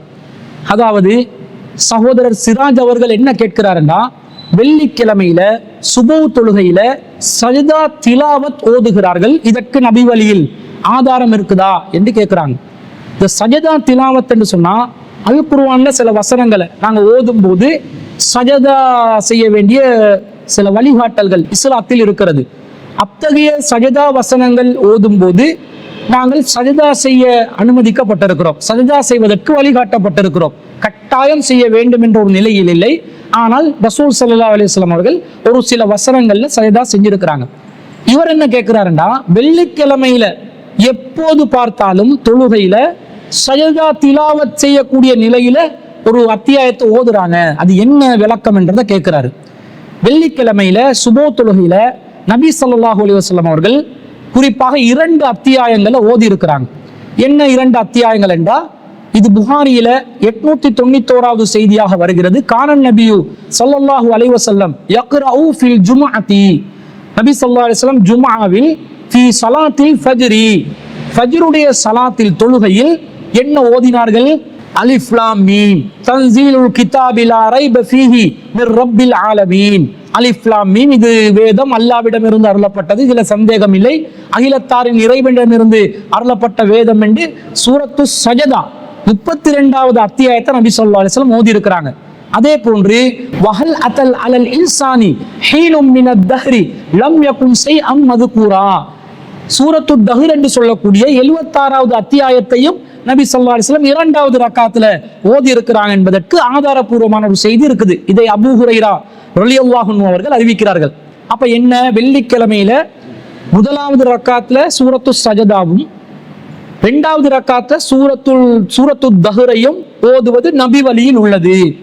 இது வெள்ளிக்கிழமையில கானன் நபி ஸல்லல்லாஹு அலைஹி வஸல்லம் ஓதக்கூடியவர்களாக இருந்தார்கள். கானன் நபி ஸல்லல்லாஹு அலைஹி வஸல்லம் யக்ரஉ ஃபீ ஜும்ஆத்தி ஃபீ ஸலாத்தில் ஃபஜ்ரி, ஃபஜ்ருடைய ஸலாத்துல ஜும்ஆ நாளில் ஃபஜ்ருடைய ஸலாத்துல ரசூலா இதை ஓதக்கூடியவர்களாக இருந்தார்கள், பழக்கமுள்ளவர்களாக இருந்தார்கள் என்பதிலிருந்து வெள்ளிக்கிழமையில சூரத்து சஜதாவும் சூரத்து தஹ்ர் ஓதுவதும் சுன்னாவாக இருக்கிறது. அதை நாங்கள் கடைபிடித்தால் எந்த ஒரு குற்றமும் இல்லை. ஆனா இந்த சகோதரர் என்ன கேட்கிறாருண்டா, சூரத்து சஜதா அவர்கள் ஓதும் போது சஜதா செய்கிறார்களே, இது சரியான்னு கேட்கிறாரு. சூரத்து சஜதால 15வது வசனத்துல சஜதா செய்யும் கருத்தில் ஒரு வசனம் வருகிறது. எப்படி வருகிறதுன்னு சொன்னா, இன்னமா யுமினு பி ஆயாத்தினா அல்லதீன இதா துக்கிரு பிஹா, நம்முடைய வசனங்களை நம்புபவர்கள் எப்படிப்பட்டவர்கள் என்று சொன்னா, அவர்களுக்கு அதன் மூலம் அறிவுரை சொல்லப்பட்டால் ஹர்ரு சுஜ்ஜதன், அவர்கள் சுஜூதில் விழுவார்கள், வஸப்பஹு பிஹம்தி ரப்பிஹிம், இறைவனுடைய பெயரை கொண்டு துதிப்பார்கள், வஹும் லா யஸ்தக்பிரூன், அவர்கள் பெருமை கொள்ள மாட்டார்கள் என்று ஒரு வசனம் வருது. இந்த வசனம் வந்த உடனே சுன்னத் வல் ஜமாத்தில் இருக்கக்கூடிய, அவர் தப்லீக் ஜமாத் என்கிறார், சுன்னத் வல் ஜமாத்தில் இருக்கக்கூடிய ஆலிம்கள் என்ன பண்ணுவாங்க, இமாம்கள் அந்த வசனத்தை ஓதிட்டு அப்படியே சுஜூதுக்கு போவாங்க. சுஜூதுக்கு போய் சஜிதா செய்து விட்டு மீண்டும் எழுந்து வந்து கியாமில் நின்று மீதமுள்ள அந்த 16வது வசனத்திலிருந்து ஓதுவதற்கு ஆரம்பித்து விடுவார்கள். இப்ப என்ன கேள்வி வருதுண்டா, 32வது அத்தியாயத்துல 15வது வசனம் சஜதா திலாவத்துக்குரிய வசனமா என்ற கேள்வி வருது. இதற்கு ஹதீஸ்களில் ஆதாரம் இருந்தால் சுன்னத் வல் ஜமாத் இமாம்கள் செய்வது சரியாகிவிடும். ஆதாரம் இல்லாவிட்டால் அவர்கள் செய்கின்ற கருத்து பித்அத் ஆகிவிடும், பிழையானதாக மாறிவிடும் என்பதை நாங்கள் புரிந்து கொள்ளலாம். அல் குர்ஆன்ல சஜதா வசனங்கள் 14 இருப்பதாக இமாம் ஷாஃபி ரஹ்மத்துல்லாஹி அலைஹி அவர்களும் இமாம் அபூ ஹனீஃபா ரஹ்மத்துல்லாஹி அலைஹி அவர்களும் குறிப்பிட்டதாக ஷாஃபி மதுஹபும் ஹனஃபி மதுஹபும் சொல்கிறது. ஆனா இப்ப நீங்க பார்க்கக்கூடிய அல் குர்ஆன்ல 15 இடங்கள்ல சஜதா வசனங்களை போட்டிருப்பாங்க. ஒரு இடத்துல என்ன போடுவாங்கன்னா, இமாம் ஷாஃபி ரஹ்மத்துல்லாஹி அலைஹி அவர்களுடைய கருத்தின் பிரகாரம் இந்த இடத்தில் சஜதா செய்ய வேண்டும் என்று 38வது அத்தியாயத்துல 24வது வசனத்துல போட்டிருப்பாங்க. ஏனென்றால் அபூ ஹனீஃபா இமாம் அவர்கள் 14 சஜதா வசனங்களை குறிப்பிடுவார். ஆனா அதுல இந்த 38வது அத்தியாயத்துல 24வது வசனத்தை குறிப்பிட்டிருக்க மாட்டார்கள். அவர் என்ன செய்வார்னா, சூரத்துல் ஹஜ்ஜில 2 இடங்கள்ல சஜதா செய்யணும் என்று சொல்லியிருப்பார். ஆனா இமாம் ஷாஃபி ரஹ்மத்துல்லாஹி அலைஹி அவர்கள் சூரத்துல் ஹஜ்ஜில ஒரு இடத்தில் மாத்திரம் சஜதா செய்ய வேண்டும் என்றும், அடுத்த சஜதா வசனம் சூரத்து சாதுல 38வது அத்தியாயத்துல 24வது வசனத்தில் இருக்குது என்றும் சொல்வார்கள். ஒட்டுமொத்தமா பார்க்கும்போது 15 இடங்களில் சஜதா திலாவத்துக்குரிய வசனங்கள் இருப்பதாக சொல்கிறார்கள். திருக்குர்ஆன்ல இப்படி 15 இடங்களில் சஜதா செய்ய வேண்டும் அல்லது 14 இடங்களில் சஜதா செய்ய வேண்டும் என்று அல்லாஹ்வும் அல்லாஹ்வுடைய ரசூலும் சொல்லி இருந்தால் அதை நாங்கள் தாராளமாக ஏற்றுக்கொள்ளலாம். ஆனா அப்படி சொன்னதற்கு எந்த ஒரு ஆதாரமும் இல்லை, ஆதாரபூர்வமான ஹதீஸ்கள் இல்லை. வரக்கூடிய ஹதீஸ்கள்ல பலவீனமான ஹதீஸ்கள் வருகிறது. ஒரு சில ஹதீஸ்கள்ல 14 என்று வருகிறது, ஒரு சில ஹதீஸ்கள்ல 11 என்று வருகிறது. ஒவ்வொரு வசனங்களை மாத்தி மாத்தி முரண்பட்ட நிலையில அறிவிப்பாளர் வரிசையும் பலவீனமான நிலையில்தான் சஜதா திலாவத்துக்குரிய வசனங்கள் அறிவிக்கப்பட்டிருப்பதை பார்க்கிறோம். அப்ப அல்லாஹ்வும் ரசூலும் சொன்னதை உறுதிப்படுத்திக் கொள்ளக்கூடிய விதத்தில் அந்த செய்திகள் இல்லை என்பதனால 14 இடங்களில் தான் சஜதா செய்ய வேண்டும் என்ற கருத்து பலவீனமான கருத்தாக மாறுகிறது. இப்ப குர்ஆன்ல சஜதா செய்த இடங்கள்ல நாங்க சஜதா செஞ்சு ஆகணும் என்ற கருத்துக்கு வருவதாக இருந்தா 14, 15 இடங்கள் இல்ல, நூற்றுக்கணக்கான இடங்கள்ல சஜதாவுக்குரிய வசனங்கள் இடம்பெற்றிருக்கிறது. அந்த எல்லா இடத்திலையும் நாங்க சஜதா செய்வோமா? செய்ய மாட்டோம். ஏன் செய்ய மாட்டோம்? சஜதாவுக்குரிய ஒரு வசனம் வருவதனாலேயே சஜதா செய்யணும் என்றது இல்ல. அப்படி சஜதா செய்யணும் என்றால் அதற்கு அல்லாஹ்வின் தூதர் நமக்கு வழிகாட்டி இருக்க வேண்டும் என்ற அடிப்படையில நூற்றுக்கணக்கான வசனங்கள்ல சஜதாக்குரிய விஷயங்கள் பேசப்படுகின்ற நேரத்தில் சஜதா செய்யாத நாங்கள் குறிப்பிட்ட 14 மட்டும் சஜதா செய்யணும் என்றா அந்த 14 இடங்கள்ல அல்லாஹ்வின் தூதர் ஸல்லல்லாஹு அலைஹி வஸல்லம் அவர்கள் சஜதா செய்வதற்கு நமக்கு வழிகாட்டி இருக்க வேண்டும். அப்படி வழிகாட்டி இருக்கிறாங்கன்னு கேட்டா பலவீனமான செய்திகள் தான் இருக்கின்றன, ஆதாரபூர்வமான செய்திகள் இல்லை. ஆதாரபூர்வமான செய்திகள்ல எத்தனை இடங்கள்ல சஜதா செய்வதற்கு வருகிறது என்று சொன்னால் வெறுமனே 4 இடங்களில் தான் சஜதா திலாவத் செய்வதற்கான ஹதீஸ்கள் இடம்பெற்றிருப்பதை பார்க்கிறோம். முதலாவது 53வது அத்தியாயம் சூரத்துன் நஜ்ம்ல, அதாவது வன் நஜ்மு இதா அவா என்று ஆரம்பிக்கின்ற சூரால 62வது வசனத்துல ஃபஸ்ஜுது லில்லாஹி வஅபுது, அல்லாஹ்வுக்காக வேண்டி சுஜூத் செய்யுங்கள், அவனை மாத்திரம் வணங்குங்கள் என்று வரக்கூடிய அந்த வசனத்துல நபி ஸல்லல்லாஹு அலைஹி வஸல்லம் அவர்கள் சுஜூத் செய்திருக்கிறார்கள், சஜதா திலாவத் செய்திருக்கிறார்கள் என்பதை புகாரியில 1067வது செய்தியாக பதிவு செய்யப்பட்டிருக்கிறது. அப்துல்லா இப்னு மஸ்ஊத் ரலியல்லாஹு அன்ஹு அவர்கள் இதை அறிவிக்கிறார்கள். கரஅன் நபி ஸல்லல்லாஹு அலைஹி வஸல்லம் நஜ்ம, நபி ஸல்லல்லாஹு அலைஹி வஸல்லம் நஜ்ம் அத்தியாயத்தை ஓதினார்கள். பிமக்கத ஃபஸஜத பிஹா, மக்காவில் இருக்கின்ற நேரத்தில் நஜ்ம் அத்தியாயத்தை ஓதினார்கள். ஃபஸஜத பிஹா ஃபீஹா, அதிலே சஜதா செய்தார்கள். வஸஜத மன் மஅஹு, ரசூலுல்லாஹ்வுடன் யாரெல்லாம் இருந்தார்களோ அனைவரும் சஜதா செய்தார்கள். கைர ஷேഖിன் அஹத கஃபன் மின் அஸன் அவ் துராபின் ஃபரஃபஅ இலா ஜபஹதிஹி, ஒரு வயோதிபர் மாத்திரம் சஜதா செய்வதற்கு என்ன செய்தார் என்றால் சிறு கற்களையோ கொஞ்சம் மண்ணையோ அள்ளி தனது நெற்றி வரைக்கும் கொண்டு சென்று இது எனக்கு போதும் என்றார். வகால யக்ஃபீனி ஹாதா, இது எனக்கு போதும் என்று சொன்னார். ஃபரைதுஹு பஅத ذلك குத்தில காஃபிரன், அவர் காஃபிராக மரணித்து விட்டதை, பத்ர் போரில் மரணித்திருந்ததை நான் பார்த்தேன் என்று இந்த செய்தியில் அறிவிக்கப்படுது. இதுல என்ன விளங்குது? சூரத்துன் நஜ்ம்ல தான் நபி ஸல்லல்லாஹு அலைஹி வஸல்லம் சஜதா செஞ்சிருக்கிறாங்க. அந்த வசனம் ஓதப்பட்டு ரசூலா சஜதா செஞ்ச நேரத்தில் முஸ்லிம்களும் சஜதா செய்திருக்கிறார்கள், காஃபிர்களும் சஜதாவில் விழுந்திருக்கிறார்கள் என்ற செய்தியை நாங்க பார்க்கிறோம். அது மாத்திரமல்லாமல் 38வது அத்தியாயம் ஆன சூரத்து சாதுல, அதாவது சாத் வல் குர்ஆன் இது திக்ர் என்று வரக்கூடிய அத்தியாயத்துல 24வது வசனத்துல வருகிறது, அவர் பணிந்து விழுந்தார், வானாப் திரிந்து விட்டார் என்று அல்லாஹ் சொல்கிறார். இந்த வசனம் வரும் பொழுது நபி ஸல்லல்லாஹு அலைஹி வஸல்லம் அவங்க சஜதா செஞ்சிருக்கிற செய்தியை நாங்க பார்க்கிறோம். எப்படி வருதுன்னு சொன்னா, அப்துல்லா இப்னு அப்பாஸ் ரலியல்லாஹு அன்ஹு அவர்கள் சொன்னதாக ஒரு செய்தி வருகிறது, லைஸ மின் அஸாயிமி சுஜூதி. சாத் அத்தியாயம் என்பது சுஜூதுக்குரிய கட்டாயமான ஒரு அத்தியாயம் கிடையாது. ஆனால் வகத் ரஅய்து நபிய ஸல்லல்லாஹு அலைஹி வஸல்லம் யஸ்ஜுது ஃபீஹா, ஆனா ரசூலுல்லாஹ் அந்த சாத் அத்தியாயத்தில் சுஜூத் செய்ததை நான் பார்த்திருக்கிறேன் என்று அப்துல்லா இப்னு அப்பாஸ் ரலியல்லாஹு அன்ஹு அறிவிக்கக்கூடிய செய்தி புகாரியில 1069வது செய்தியாக பதிவு செய்யப்பட்டிருக்கிறது. அப்ப இது கட்டாயம் இல்லை என்கிறார், ஆனா ரசூலுல்லாஹ் செஞ்சா நாங்க செய்யணும். அப்ப ரசூலுல்லாஹ் சாத் அத்தியாயம் ஓதும் பொழுது சஜதா குறித்து வரக்கூடிய வசனத்துல சுஜூத் செய்திருக்கிறார்கள் என்ற செய்தியை இதன் மூலம் நாங்கள் அறிந்து கொள்கிறோம். அதே போன்று 84வது அத்தியாயமான சூரத்துல் இன்ஷிகாக்ல இத சமா உன் ஷக்கத் என்று வரக்கூடிய அத்தியாயத்துல 21வது வசனத்துல வ இதா குரிய அலைஹிமுல் குர்ஆன், அவர்களுக்கு குர்ஆன் ஓதி காண்பிக்கப்பட்டால் லா யஸ்ஜுதூன், சுஜூத் செய்பவர்களாக இல்லை என்று அல்லாஹ் காஃபிர்களை பத்தி அல்லாஹ் சொல்கிறான். இந்த வசனம் ஓதுகின்ற நேரத்தில் ஃபகரஅ இத சமா உன் ஷக்கத், இத சமா உன் ஷக்கத்தை ஓதி ஃபஸஜத, அபூ ஹுரைரா அவர்கள் சஜதா செய்தார்கள். பிறகு ஃபகுல்து லஹு, இது பற்றி நான் அவரிடம் கேட்டேன். கால, அவர் அதற்கு சொன்னார், சஜத்து ஹல்ஃப அபில் காசிம் ஸல்லல்லாஹு அலைஹி வஸல்லம், அபுல் காசிம் ஸல்லல்லாஹு அலைஹி வஸல்லம் நபி ஸல்லல்லாஹு அலைஹி வஸல்லம் அவர்களுக்கு பின்னாடி நான் தொழுதிருக்கிறேன், சுஜூத் செய்திருக்கிறேன். ஃபலா அஸாலு அஸ்ஜுது பிஹா அத்தா அல்கா, நான் அவர்களை சந்திக்கும் வரைக்கும் இந்த அத்தியாயத்தில் சஜதா செய்து கொண்டே இருப்பேன் என்று அபூ ஹுரைரா ரலியல்லாஹு அன்ஹு அவர்கள் சொன்னதாக அபூ ராபியூ என்று சொல்லக்கூடிய தாபி ஒருவர் அறிவிக்கிறார். இது புகாரியில 766வது செய்தியாக பதிவு செய்யப்பட்டிருக்கிறது. அதே போன்று 96வது அத்தியாயமான சூரத்துல் அலக் என்று சொல்லக்கூடிய அத்தியாயம், இக்ரா பிஸ்மி ரப்பிக்கல்லதி ஹலக் என்ற அந்த அத்தியாயத்துல கடைசி வசனம், கல்லா லா துதிஉ, அவ்வாறில்லை, அவருக்கு கட்டுப்படாதே, வஸ்ஜுத், இறைவனுக்கே சுஜூத் செய்வீராக, வக்தரிப், இறைவனை நெருங்குவீராக என்று நபி ஸல்லல்லாஹு அலைஹி வஸல்லம் அல்லாஹ் கட்டளையிட்ட அந்த வசனத்தின் போது ரசூலுல்லாஹ் சஜதா செஞ்சிருக்கிறாங்க.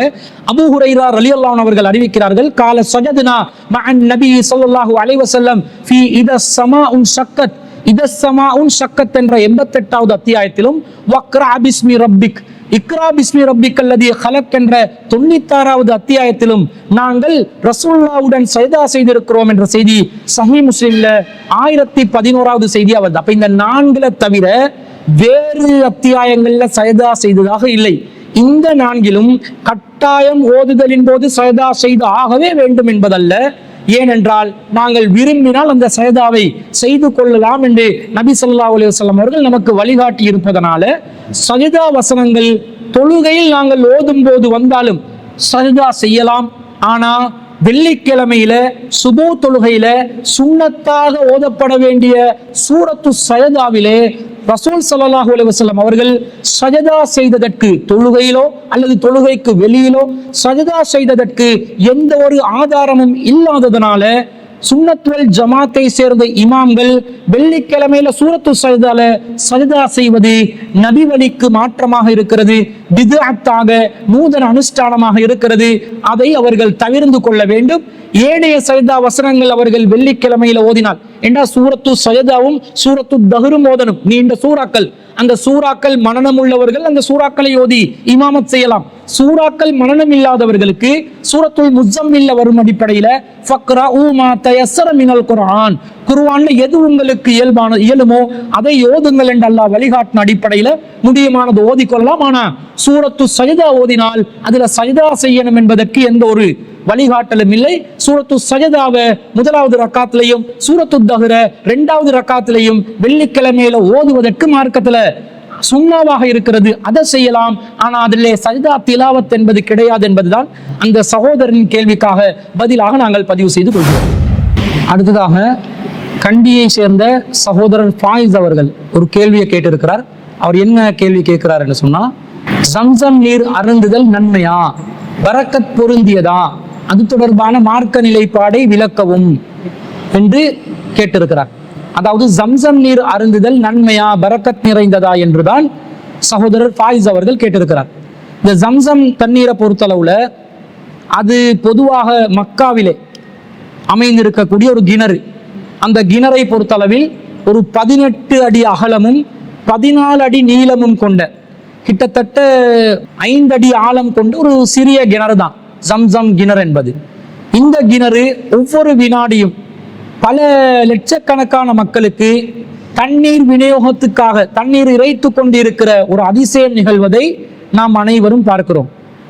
ஹஜ்ஜுக்காக ஒன்று குழுமக்கூடிய மக்களாக இருந்தாலும் சரி, உம்ராவுக்காக ஒன்று குழுமக்கூடிய மக்களாக இருந்தாலும் சரி, அந்த பள்ளிவாசல், புனித பள்ளிவாசலான காபத்துல்லா வளாகத்துல, அதே போன்று மதீனால இருக்கக்கூடிய மஸ்ஜிதுன் நபவி பள்ளிவாசல், அனைத்திற்கும் தண்ணீர் விநியோகம் இந்த ஜம்சம் கிணறு ஊடாகத்தான் விநியோகிக்கப்பட்டு கொண்டு இருக்கிறது. அப்ப கிட்டத்தட்ட ஹஜ்ஜு காலத்துல 30 லட்சத்துக்கு மேற்பட்ட மக்கள் ஒன்று குழுமுவார்கள். அந்த எல்லாருக்கும் அடிப்படையான தேவையான தண்ணீர், உழுவுக்காக, குளித்தலுக்கான, குடிப்பதற்கான தண்ணீர் வசதி ஜம்சம் கிணறின் ஊடாக செல்கிறது. அது மாத்திரமல்லாமல் பல ஆயிரக்கணக்கான மக்கள், பல லட்சக்கணக்கான மக்கள் ஹஜ்ஜில் இருந்து திரும்புகின்ற நேரத்தில், உம்ராவில் இருந்து திரும்புகின்ற நேரத்தில் கிட்டத்தட்ட 20-30 லீட்டர்கள் என்று தண்ணீரை சுமந்து கொண்டு தாயகத்திற்கு திரும்புவார்கள். அப்ப உலகத்தில் உள்ள பல நாடுகளுக்கு பல லட்சக்கணக்கான லீட்டர்கள் தண்ணீர் விநியோகம் செய்யப்படுகிறது. எனவே இந்த ஜம்சம் தண்ணீரை பொறுத்தளவுல அதில் ஒரு விசேடம் இருக்கிறது, ஒரு அற்புதம் இருக்கிறது என்பதை கண்கூடாக நாங்கள் பார்க்கிறோம். அல்லாஹ்வின் திருக்குர்ஆன்ல என்ன சொல்கிறான் என்றால், 3வது அத்தியாயத்துல 96வது வசனம் 97வது வசனங்கள் அல்லாஹ் சொல்றான், இன்ன அவ்வல பைத்தின் புலிஅ லின்னாசி லல்லதி பிபக்கா. மக்களுக்காக கட்டப்பட்ட ஆரம்ப ஆலயம் எது என்று சொன்னால் பக்காவில் இருக்கக்கூடிய, அதாவது மக்காவில் இருக்கக்கூடிய பள்ளிவாசல். முபாரக்கன் வஹுதன் லில் ஆலமீன், அது பரக்கத் நிறைந்த பள்ளிவாசல். வஹுதன் லில் ஆலமீன், அகிலத்தாருக்கு நேர்வழி காட்டக்கூடிய ஒரு இடம் என்றெல்லாம் சொல்லிட்டு இந்த மக்காவை பற்றி அல்லாஹ் சொல்கிறான், ஃபீஹி ஆயாத்தும் பையினாத், அதிலே பலவிதமான அச்சாட்சிகள், தெளிவான அச்சாட்சிகள் இருக்கின்றன. மக்காமு இப்ராஹிம், இப்ராஹிம் நபி தங்கி இருந்து பள்ளிவாசலை கட்டி எழுப்பிய இடமும் அங்கே இருக்கிறது. வமன் தஹலஹு கான ஆமினா, அதிலே யார் நுழைகிறார்களோ அவர்கள் அபயம் பெற்று விட்டார்கள் என்று அல்லாஹ் சொல்வதை பார்க்கிறோம். அப்ப மக்காவிலே பலவிதமான அத்தாட்சிகள் இருக்கின்றன. அந்த அத்தாட்சிகள்ல இதுவும் ஒன்று, ஜம்சம் கிணறு என்பதும் ஒன்று. வானவர் ஜிப்ரீல் அலைஹிஸ்ஸலாம் அவர்களுடைய பாதத்தின் ஊடாக ஏற்பட்ட இந்த ஜம்சம் கிணறு மிகப்பெரிய அளவில் தண்ணீர் விநியோகத்திற்கு பல 1000 வருடங்களாக, பல நூற்றாண்டுகளாக தொடர்ச்சியாக தண்ணீரை, கொஞ்சமும் தண்ணீர் இடை விடாமல் விநியோகம் செய்யக்கூடிய ஒரு கிணறாக இருப்பதை நாங்கள் பார்க்கிறோம். இந்த ஜம்சம் தண்ணீர்ல ஒரு அதிசயம், ஒரு பரக்கத் இருப்பதை நாங்கள் கண்கூடாக பார்க்கிறோம். ஆனா அது சம்பந்தமாக அல்லாஹ்வும் அல்லாஹ்வுடைய தூதரும் என்ன நமக்கு வழிகாட்டி இருக்கிறாங்க என்பதை நாங்கள் விளங்கிக் கொள்ள வேண்டும். ஹதீஸ் ஒன்று வருகிறது திர்மிதியில 886வது ஹதீஸ். அன்னை ஆயிஷா சித்திகா ரலியல்லாஹு அன்ஹா அவர்கள் அறிவிக்கிறார்கள். அவங்க சொல்றாங்க, அன்னமா கானத் தஹ்மிலு மின் மாஇ ஜம்ஸம, ஆயிஷா ரலியல்லாஹு அன்ஹா அவர்கள் ஜம்சம் தண்ணீரை சுமந்து செல்லக்கூடியவர்களாக இருந்தார்கள். வ துஹ்பிரு அன்ன ரசூலுல்லாஹி ஸல்லல்லாஹு அலைஹி வஸல்லம் கான யஹ்மிலுஹு, நபி ஸல்லல்லாஹு அலைஹி வஸல்லம் அவர்கள் இவ்வாறு ஜம்சம் தண்ணீரை எடுத்து செல்லக்கூடியவர்களாக இருந்தார்கள் என்று அன்னை ஆயிஷா ரலியல்லாஹு அன்ஹா அவர்கள் அறிவிக்கிறார்கள். அப்ப அதிலிருந்து என்ன விளங்குதுன்னா, ஜம்சம் தண்ணீரை நாங்கள் மக்காவுக்கு சென்று அருந்துவது மாத்திரம் அல்லாமல் அதை சுமந்து கொண்டு நம்முடைய தாயகத்திற்கு வரலாம், அதை சுமந்து வரலாம். ரசூலுல்லாஹ் அப்படி செய்திருக்கிறார்கள், அந்த தண்ணீரை பிரத்யேகமாக எடுத்து வந்திருக்கிறார்கள் என்பது இந்த செய்தியிலிருந்து விளங்குகிறது. அதே போன்று நபி ஸல்லல்லாஹு அலைஹி வஸல்லம் அவர்கள் ஒரு முறை ஜம்சம் தண்ணீர் விநியோகம் செய்யப்படுகின்ற ஒரு இடத்துக்கு வராங்க. ஜாஇல சிகாயத்தி, ஹாஜிகளுக்காக தண்ணீர் விநியோகம் செய்யப்படுகின்ற அந்த இடத்திற்கு வந்து ஃபஸ்தஸ்கா, தனக்கும் தண்ணீர் தருமாறு கேட்டார்கள். அப்ப அப்பாஸ் ரலியல்லாஹு அன்ஹு என்ன சொல்றாங்கன்னா, யா ஃபலுல், அப்பாஸ் ரலியல்லாஹு அன்ஹு அவருடைய மகனுக்கு ஃபலுல் அவர்களுக்கு சொல்கிறார்கள், இஸ்ஹப் இலா உம்மிகி, உன்னுடைய தாயாரிடம் சென்று ஃபஅதி ரசூலுல்லாஹி ஸல்லல்லாஹு அலைஹி வஸல்லம் பிஷராபின் மின் இந்திஹா, அவர்களிடமிருந்து ரசூலுல்லாஹ்வுக்காக வேண்டி கொஞ்சம் தண்ணீர் கொண்டு வாருங்கள் என்று சொன்னார்கள். ரசூல் அதுக்கு என்ன சொன்னாங்க தெரியுமா? ஃபகால இஸ்கி, இந்த ஜம்சம் தண்ணீர் விநியோகிக்கப்படுகின்ற இந்த இடத்திலிருந்து எனக்கு தண்ணீர் அருந்துவதற்கு தாருங்கள் என்று கேட்டார்கள். கால யா ரசூலல்லாஹி இன்னஹும் யஜஅலூன ஐதியஹும் ஃபீஹி, அப்பாஸ் ரலியல்லாஹு அன்ஹு சொல்றாங்க, அல்லாஹ்வின் தூதரே, மக்கள் அவர்களுடைய கரங்களை அந்த தண்ணீரில் போட்டிருப்பார்கள். அது நல்லா இருக்காது, அதனால வீட்டுல இருந்து தண்ணி கொண்டு வரோம் என்று சொல்றாங்க. ரசூலா சொல்றாங்க மீண்டும் கால இஸ்கினி, இந்த இடத்துல இருந்து எனக்கு தண்ணி தாங்க என்று ரசூலா சொன்னதாக வருகிறது. பிறகு ரசூல்லாவுக்கு தண்ணீர் கொடுக்கப்படுகிறது. ரசூல்லா அதிலிருந்து தண்ணீரை அருந்தினார்கள். சும்மா அத ஜம்சம, பிறகு ரசூலா ஜம்சம் கிணறுக்கு அருகே வந்தார்கள். வஹும் யஸ்கூன வ யஅமலூன ஃபீஹா, ஜம்சம் தண்ணீரிலிருந்து தண்ணீர் இறைத்து கொண்டு குடித்து கொண்டு அதிலே மக்கள் பணியாற்றி கொண்டிருக்கக்கூடிய நிலையில் ரசூலா அங்கே வந்து என்ன சொன்னார்கள்? அமலு, மக்களே நீங்கள் இந்த அமலை செய்யுங்கள். ஃபஇன்னகும் அலா அமலின் சாலிஹின், இது நல்ல ஒரு அமலாக இருக்கிறது. சும்ம கால, பிறகு சொன்னார்கள், லௌலா அன் துக்லபு லனஸல்து ஹத்தா அலஹல் ஹப்ல அலா ஹாதிஹி, நீங்கள் மாத்திரம் ஒருவரை ஒருவர் பின்வாங்கி செல்லாவிட்டால் நானும் இந்த கிணற்றில் இறங்கி நீங்கள் செய்கின்ற இந்த அமலில் ஈடுபட்டிருப்பேன் என்று நபி ஸல்லல்லாஹு அலைஹி வஸல்லம் அவர்கள் சொன்னதாக புகாரியிலே 1635வது செய்தியாக பதிவு செய்யப்பட்டிருக்கிறது. அப்துல்லா இப்னு அப்பாஸ் ரலியல்லாஹு அன்ஹு அவர்கள் இந்த செய்தியை அறிவிக்கிறார்கள். இப்ப இந்த ஹதீஸ்ல இருந்து என்ன விளங்குதுன்னு சொன்னா, ஜம்சம் கிணத்திலிருந்து நேரடியாக தண்ணீர் எடுத்து அருந்த வேண்டும் என்று அவசியம் இல்லை. அது விநியோகம் செய்வதற்காக ஒரு இடத்துல வச்சாலும் அந்த இடத்திலும் இருந்து என்ன செய்யலாம்? தண்ணீரை அருந்தலாம். காரணம், நபி ஸல்லல்லாஹு அலைஹி வஸல்லம் அவர்கள் அப்படி தண்ணீர் அறிந்திருக்கிறார்கள். ஜம்சம் கிணத்திலிருந்து நேரடியாக அருந்த கிடைத்தாலும் அதுவும் தவறு கிடையாது என்பதிலிருந்து ஜம்சம் தண்ணீரை விநியோகம் செய்வதற்கான ஏற்பாடு செய்வது, அதை ஒரு சொந்த ஊருக்கு எடுத்து வருவதற்கான ஒரு ஏற்பாடு செய்வது எல்லாம் நபி ஸல்லல்லாஹு அலைஹி வஸல்லம் அவர்களுடைய வாழ்க்கை வழிகாட்டல்ல நமக்கு கிடைக்கிறது. இதிலிருந்து என்ன விளங்குதுண்டா, ஜம்சம் தண்ணீர் ஒரு புனிதமான தண்ணீர். அதுல ஒரு ஆயத்து, ஒரு அத்தாட்சி இருக்கிறது, ஒரு பரக்கத்து இருக்கிறது. அந்த ஜம்சம் தண்ணீரை நாங்கள் அருந்தலாம். அதை நாங்கள் பிறர் நம்முடைய சொந்த ஊருக்கு கொண்டு வருவதற்குரிய ஏற்பாடுகளை செய்யலாம். ஜம்சம் தண்ணீர் விநியோகம் செய்வதற்கான பிரத்யேகமான இடங்களை ஏற்பாடு செய்யலாம். அதற்காக வேண்டி பணிபுரிவது ஒரு நல்ல மலாக இஸ்லாம் வரவேற்றிருக்கிறது. எனவே அதற்காக வேண்டி பணிபுரியலாம் என்பது இந்த ஜம்சம் தண்ணீர் சம்பந்தமாக நமக்கு கிடைக்கக்கூடிய செய்திகளாக இருக்கின்றன. இதை தாண்டி நம் சமூகத்துல இந்த ஜம்சம் தண்ணீருக்கு வேறு விதமான பிரத்யேகமான புனிதங்களை ஏற்படுத்துறாங்க. ஜம்சம் தண்ணீரை குடிப்பதாக இருந்தால் கிப்லாவை முன்னோக்கி இருக்கணும், பிஸ்மில்லா சொல்லி அருந்தணும். பொதுவாக எந்த தண்ணீரை அருந்தினாலும், எந்த சாப்பாடை சாப்பிடுவதாக இருந்தாலும் பிஸ்மில்லா சொல்லணும். ஆனால் ஜம்சம் தண்ணீருக்கு பிரத்யேகமாக பிஸ்மில்லா சொல்லணும். ஜம்சம் தண்ணீரை குடிப்பதாக இருந்தால் ஒரு மூச்சில குடிச்சிடக்கூடாது, 3 முறை மூச்சு விட்டு மெதுவாகத்தான் குடிக்க வேண்டும். குடித்து முடிந்த பிறகு அல்ஹம்துலில்லாஹ் சொல்ல வேண்டும் என்று சில பழக்கங்கள் நம் சமூகத்தில் இருப்பதை பார்க்கிறோம். இதற்கு ஒரு சில ஹதீசுகளையும் ஆதாரமாக காட்டுகிறார்கள். இப்னு மாஜால 3061வது இலக்கத்தில் பதிவு செய்யப்பட்ட செய்தியை முஹம்மது இப்னு அப்துர் ரஹ்மான் பின் அபூபக்கர் என்பவர் அறிவிக்கிறார். அந்த செய்தியில அப்துல்லா இப்னு அப்பாஸ் ரலியல்லாஹு அன்ஹு அவர்களுக்கு அருகிலே இவர் அமர்ந்திருக்கிறார். குந்து இந்த இப்னு அப்பாஸ் ஜாலிசன், நான் அப்துல்லா இப்னு அப்பாஸ் ரலியல்லாஹு அன்ஹு அவர்களிடம் அமர்ந்தவனாக இருந்தேன். ஃபஜாஹு ரஜுலுன், அவரிடம் ஒரு மனிதர் வந்தார். பகால மின் ஐன ஜித, எங்கிருந்து வந்தீர்கள் என்று கேட்டார். கால மின் ஜம்சம, நான் ஜம்சம் கிணத்திலிருந்து வந்தேன் என்று சொல்ல, பகால ஃபஷரிப்த மின்ஹா கமா யன்பகி, நீங்க அதுல குடிக்க வேண்டிய ஒழுங்குமுறை பிரகாரம் குடிச்சிங்களா அப்படின்னு கேட்கும்போது, வ கைஃப, இவர் கேட்கிறார், அந்த மனிதர் கேட்கிறார், நான் எப்படி குடிக்கணும், அந்த ஒழுங்குமுறை என்ன என்று கேட்கிறார். அப்ப இப்னு அப்பாஸ் ரலியல்லாஹு அன்ஹு சொல்றாங்க, இதா ஷரிப்த மின்ஹா, நீங்க ஜம்சம் தண்ணீரை குடிப்பதாக இருந்தால் ஃபஸ்தக்பிலில் கிப்லத, கிப்லாவை முன்னோக்குங்கள். வதுகுர் இஸ்மல்லாஹி, நீங்கள் அல்லாஹுவின் பெயரை சொல்லுங்க. வதனஃபஸ் ஸலாசன், 3 முறை மூச்சு விட்டு குடியுங்கள்.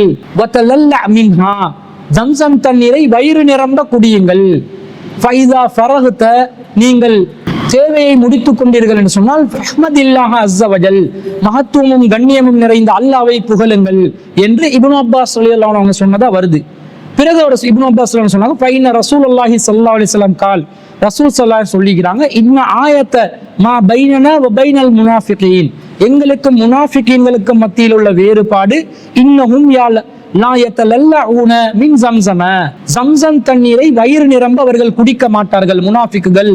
நாங்கள் எனவே வயிறு நிரம்ப குடிக்க வேண்டும், அதுதான் எங்களுக்கு முனாஃபிகீன்களுக்கும் உள்ள வித்தியாசம் என்று நபி ஸல்லல்லாஹு அலைஹி வஸல்லம் அவங்க சொன்னதாக இந்த செய்தி வருகிறது. முதலாவது விஷயம், இந்த செய்தி பலவீனமான ஒரு செய்தி. இந்த செய்தியில பலவீனமான அறிவிப்பாளர்கள் இடம்பெறுகிறார்கள். மேலும் இந்த செய்தியில அப்துல்லா இப்னு அப்பாஸ் ரலியல்லாஹு அன்ஹு அவர்கள் தன்னுடைய சொந்த கருத்தை தான் பதிவு செய்கிறார்கள்.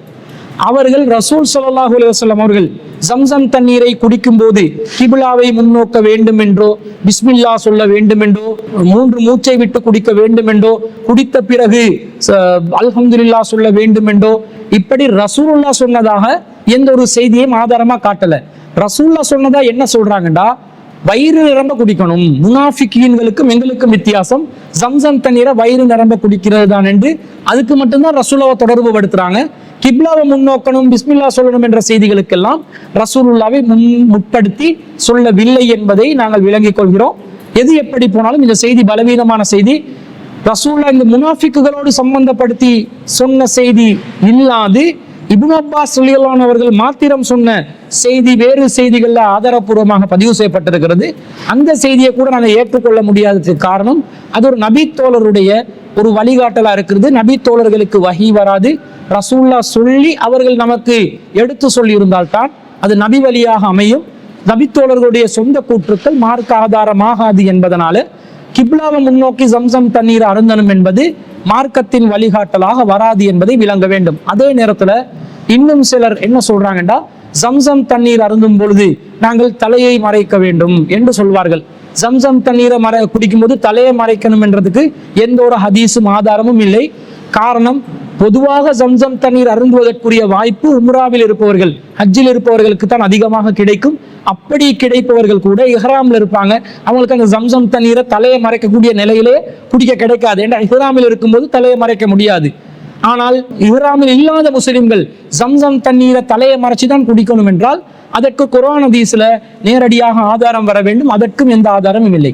இன்னொரு செய்தி வருகிறது, மாஉ ஜம்ஸம லிமா ஷுரிப லஹு, ஜம்சம் தண்ணீர் எந்த நோக்கத்துக்காக அருந்தப்படுகிறதோ அந்த நோக்கம் நிறைவேறும் என்று ஒரு செய்தி வருகிறது. இந்த செய்தியும் பலவீனமான செய்தியா இருக்குது. அப்ப நாங்க ஜம்சம் தண்ணீரை எங்களுக்கு நோய் நிவாரணத்துக்காக குடிக்க நினைச்சா நோய் நிவாரணம் கிடைக்கும், பசியை போக்குறதுக்கு குடிக்க நினைச்சா பசி போய்விடும்.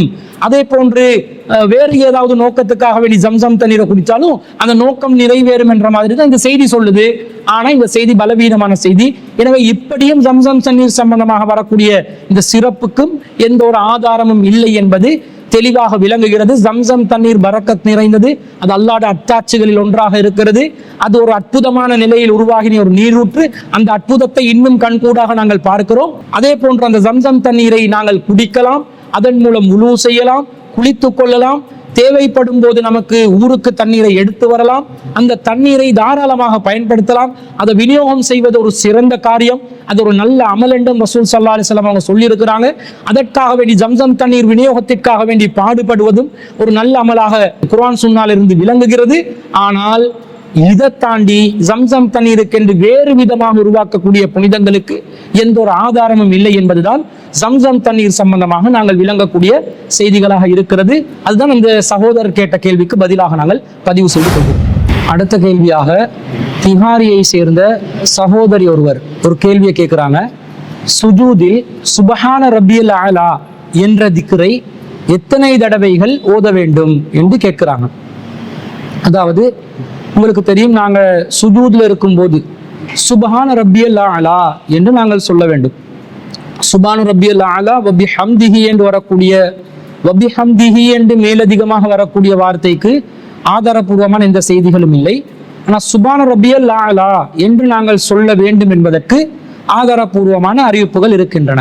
எப்படி வருது என்று சொன்னா, அகமதுல 3334வது செய்தியாக பதிவு செய்யப்பட்டிருக்கக்கூடிய ஒரு செய்தி, அப்துல்லா இப்னு அப்பாஸ் ரலியல்லாஹு அன்ஹு அவர்கள் அறிவிக்கிறார்கள், ஃபகான யகூலு ஃபீ சுஜூதிஹி, நபி ஸல்லல்லாஹு அலைஹி வஸல்லம் அவங்க சுஜூதுல சொல்லக்கூடியவர்களாக இருந்தார்கள், சுப்ஹான ரப்பியல் அலா, சுப்ஹான ரப்பியல் அலா என்று சொல்லக்கூடியவர்களாக இருந்தார்கள் என்ற ஒரு செய்தி வருகிறது. இப்ப இந்த சுஜூதுல சுப்ஹான ரப்பியல் அலா என்பது எத்தனை தடவை சொல்லணும் என்பதுதான் கேள்வி. பொதுவாக நம் சமூகத்துல ஒரு பழக்கத்துல 3 தடவைகள் சுப்ஹான ரப்பியல் அலா என்று சொல்ல வேண்டும் என்று சொல்வார்கள். ஆனா 3 தடவைகள் மாத்திரம்தான் சொல்ல வேண்டும் என்று வரக்கூடிய கருத்தில் ஏதாவது ஹதீஸ் இருக்குதா என்று பார்த்தால் ஒரு ஹதீஸ் வருகிறது. எப்படி வருகிறது என்று சொன்னா, அபூதாவுதுல 752வது செய்தியாக வரக்கூடிய ஒரு செய்தியில, இதா ரகா அஹதுக்கும் ஃபல்யகுல் ஸலாஸ மர்ராத்தின் சுப்ஹான ரப்பியல் அலீம், உங்களில் யாராவது ஒருவர் ருக்கு செய்பவராக இருந்தார் அவர் 3 தடவைகள் சுபான ரப்பியல் அலீம் என்று சொல்லட்டும் என்ற கருத்துல ஒரு ஹதீஸ் வருகிறது. இந்த ஹதீஸை பொறுத்தளவுல இதை பதிவு செய்த இமாம் அபூதாவுத் அவர்களே, ஹாதா முர்சலுன் அவுனுன் லம் யுத்ரிக் அப்துல்லா, இது ஒரு முர்சலான செய்தி, தொடர்பு அருந்திய செய்தி. காரணம், இதை அறிவிக்கக்கூடிய அவுன் இப்னு அப்துல்லா என்பவர் அப்துல்லா இப்னு மஸ்ஊத் என்பவரை நேரடியாக சந்தித்ததில்லை, அவர் அடைந்ததில்லை என்று இமாம் அபூதாவுத் அவர்கள் குறிப்பிடுவதனால இந்த செய்தி பலவீனமான செய்தியா இருக்குது. ஆனா சுபான ரப்பியல் அலீம் அல்லது சுபான ரப்பியல் அலா என்பது எத்தனை தடவை தான் சொல்லணும் என்பதை புரிந்து கொள்ளக்கூடிய விதத்தில் ஒரு செய்தியை ஹுஸைஃபத்துல் யமான் ரலியல்லாஹு அன்ஹு அவர்கள் அறிவிக்கிறார்கள். நசாயில 1121வது செய்தியாக பதிவு செய்யப்படுகிறது. அதுல என்ன வருகிறது என்று சொன்னால், ஸல்லைத்து மஅ ரசூலில்லாஹி ஸல்லல்லாஹு அலைஹி வஸல்லம், நான் ரசூல் ஸல்லல்லாஹு அலைஹி வஸல்லம் அவர்களுடன் தொழுதேன். தாத்த லைலத்தின், ஒரு நாள் இரவு தொழுதேன். ஃபஸ்தஃப்தஹ பிசூரத்தில் பக்ரா, ரசூலுல்லாஹ் சூரத்துல் பக்ராவை கொண்டு ஆரம்பித்தார்கள். ஃபக்ரஅ பிமிஅத்தி ஆயத்தின், ரசூல் ஸல்லல்லாஹு அலைஹி வஸல்லம் அவர்கள் 100 வசனங்களை ஓதினார்கள். லம் யர்கா, ரசூலுல்லாஹ் ருக்கு செய்யவில்லை, ரசூலுல்லாஹ் தொடர்ச்சியாக ஓதினார்கள். அப்போது நான் என்ன நினைத்தேன் என்றால், ஃபகுல்து யஹ்திமுஹா ஃபிர் ரக்அத்தைன், 2 ரக்அத்தோட ரசூலுல்லாஹ் இதை முடித்து விடுவார்கள் என்று நினைத்தேன். ஃபமலா, ஆனால் தொடர்ச்சியாக ரசூல் ஸல்லல்லாஹு அலைஹி வஸல்லம் அவர்கள் கண்டினியூ பண்ணாங்க, ஓதினார்கள். குல்து யஹ்திமுஹா, பிறகு முடிப்பார்கள் என்று நினைத்தேன். சும்ம யர்கா, பிறகு இதை ஓதி முடித்து விடுவார்கள் என்று நினைத்தேன், ருக்கு செய்து விடுவார்கள் என்று நினைத்தேன். ஃபமலா, ரசூலுல்லாஹ் தொடர்ச்சியாக ஓதினார்கள்.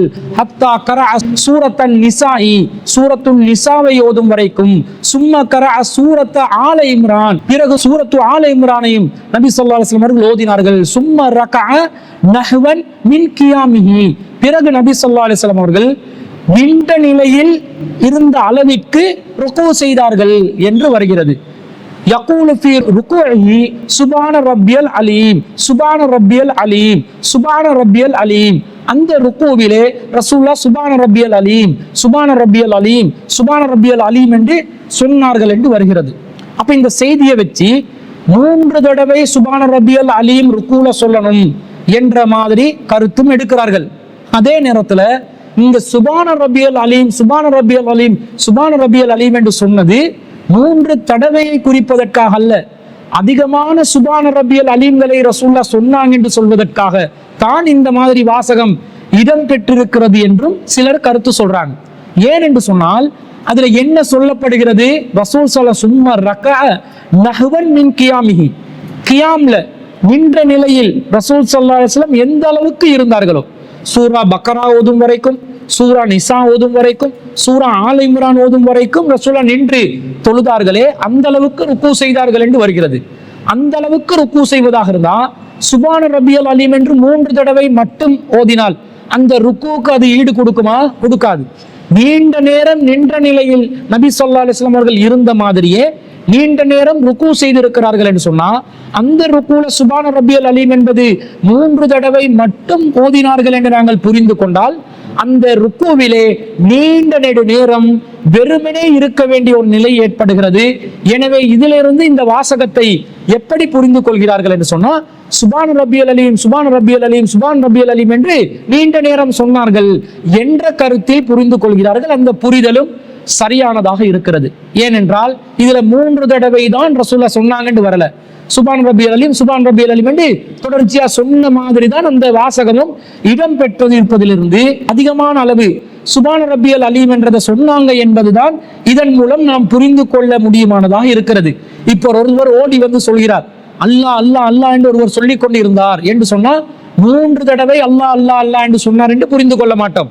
அல்லாஹ் அல்லாஹ் அல்லாஹ் என்று நிறைய தடவைகள் ஒருவர் சொல்லிக் கொண்டு இருந்தார் என்று எப்படி நாங்கள் புரிந்து கொள்வோமோ, அந்த மாதிரி தான் இந்த சுபான ரப்பியல் அலீமையும் நாங்கள் புரிந்து கொள்ள வேண்டும் என்பது அந்த விளக்கத்தை சொல்பவர்களுடைய கருத்தாக, வாதமாக இருக்கிறது. அந்த வாதம் நியாயமானதாகவும் இருக்கிறது என்ற அடிப்படையில சுபான ரப்பியல் அலீம் என்பது ருக்குவிலே 3 தடவைக்கு மேலே நீண்ட நேரம் ருக்கு செய்யும் போது நீண்ட நேரமாகவும், அல்லது குறைந்த அளவில் 3 தடவையாவது சுபான ரப்பியல் அலீம் என்று சொல்லக்கூடிய விதத்தில் இதை புரிந்து கொண்டால்தான் இந்த செய்தி சரியாக புரிந்து கொண்டதாக அமைகிறது என்பதன் அடிப்படையில் ருக்குவிலும் சுஜூதிலும் சுபான ரப்பியல் அலீம் என்று ருக்குவிலும் சுபான ரப்பியல் ஆலா என்று சுஜூதிலும் அதிகமான அளவில் நாம் ஓதிக்கொள்ளலாம் என்பது இந்த ஹதீஸிலிருந்து நமக்கு விளங்கக்கூடிய விளக்கமாக இருப்பதனால சுஜூதிலே அதிகமாக சுபான ரப்பியல் ஆலா என்று ஓதிக்கொள்ளலாம் என்பதுதான் இந்த சகோதரர் கேட்ட கேள்விக்கு பதிலாக அமைந்திருக்கிறது. அதுதான் ஏற்புடைய பதிலாகவும் இருக்கிறது என்பதை நாம் இதன் மூலம் தெரிவித்துக் கொள்கிறோம். எனவே அன்பிற்குரிய சகோதரர்களே, இந்த வாரத்திற்கான சிடிஜெயின் உங்கள் கேள்வி நேரம் நிகழ்ச்சிக்கான உங்களுடைய கேள்விகளுக்கு நாம் பதிலளித்திருக்கிறோம். இன்ஷா அல்லாஹ் இது போன்ற உங்களுடைய கேள்விகளுக்கு மார்க்க ரீதியான விளக்கங்களோடு ஆதாரங்களோடு உங்களுக்கு பதிலளிப்பதற்கு நாம் தயாராக இருக்கிறோம். உங்கள் கேள்விகளை சிடிஜே உங்கள் கேள்வி நேரத்துக்காக நாங்கள் ஒதுக்கி இருக்கின்ற வாட்ஸ்அப் இலக்கத்திற்கு அனுப்புங்கள். திரையில் தென்படக்கூடிய இலக்கத்திற்கு உங்களுடைய கேள்வியை எழுத்து வடிவத்தில் அனுப்பினால், அதை அனுப்பும் பொழுது உங்களுடைய பேர் ஊரையும் குறிப்பிட்டு நீங்கள் அனுப்பினால் உங்களுடைய அந்த கேள்வி முழுமையான பூர்ணமடைந்த ஒரு கேள்வியாக அமைத்துக் கொள்வதற்கும் உங்களுடைய தகவல்களை சேகரிப்பதற்கும் அதை உதவியாக அமைகிறது என்பதையும் கூறிக்கொண்டு இந்த வாரத்திற்கான நிகழ்ச்சியை இத்துடன் நாம் முடித்துக் கொள்கிறோம். உங்களுடைய பொன்னான நேரத்தை மார்க்க ரீதியான இந்த விளக்கங்களுக்காக ஒதுக்கியமைக்கு வல்ல ரஹ்மான் உங்கள் அனைவருக்கும் அருள் புரிவானாக என்று கூறிக்கொண்டு விடைபெறுகிறோம். வாஹிரு தஅவானா அல்ஹம்துலில்லாஹி ரப்பில் ஆலமீன். வஸ்ஸலாமு அலைக்கும் வரஹ்மத்துல்லாஹி வபரகாத்துஹு. சுப்ஹானக அல்லாஹும்ம வ பிஹம்திக அஷ்ஹது அன் லா இலாஹா இல்லா அன்த அஸ்தக்ஃபிருக வ அத்தூபு இலைக்.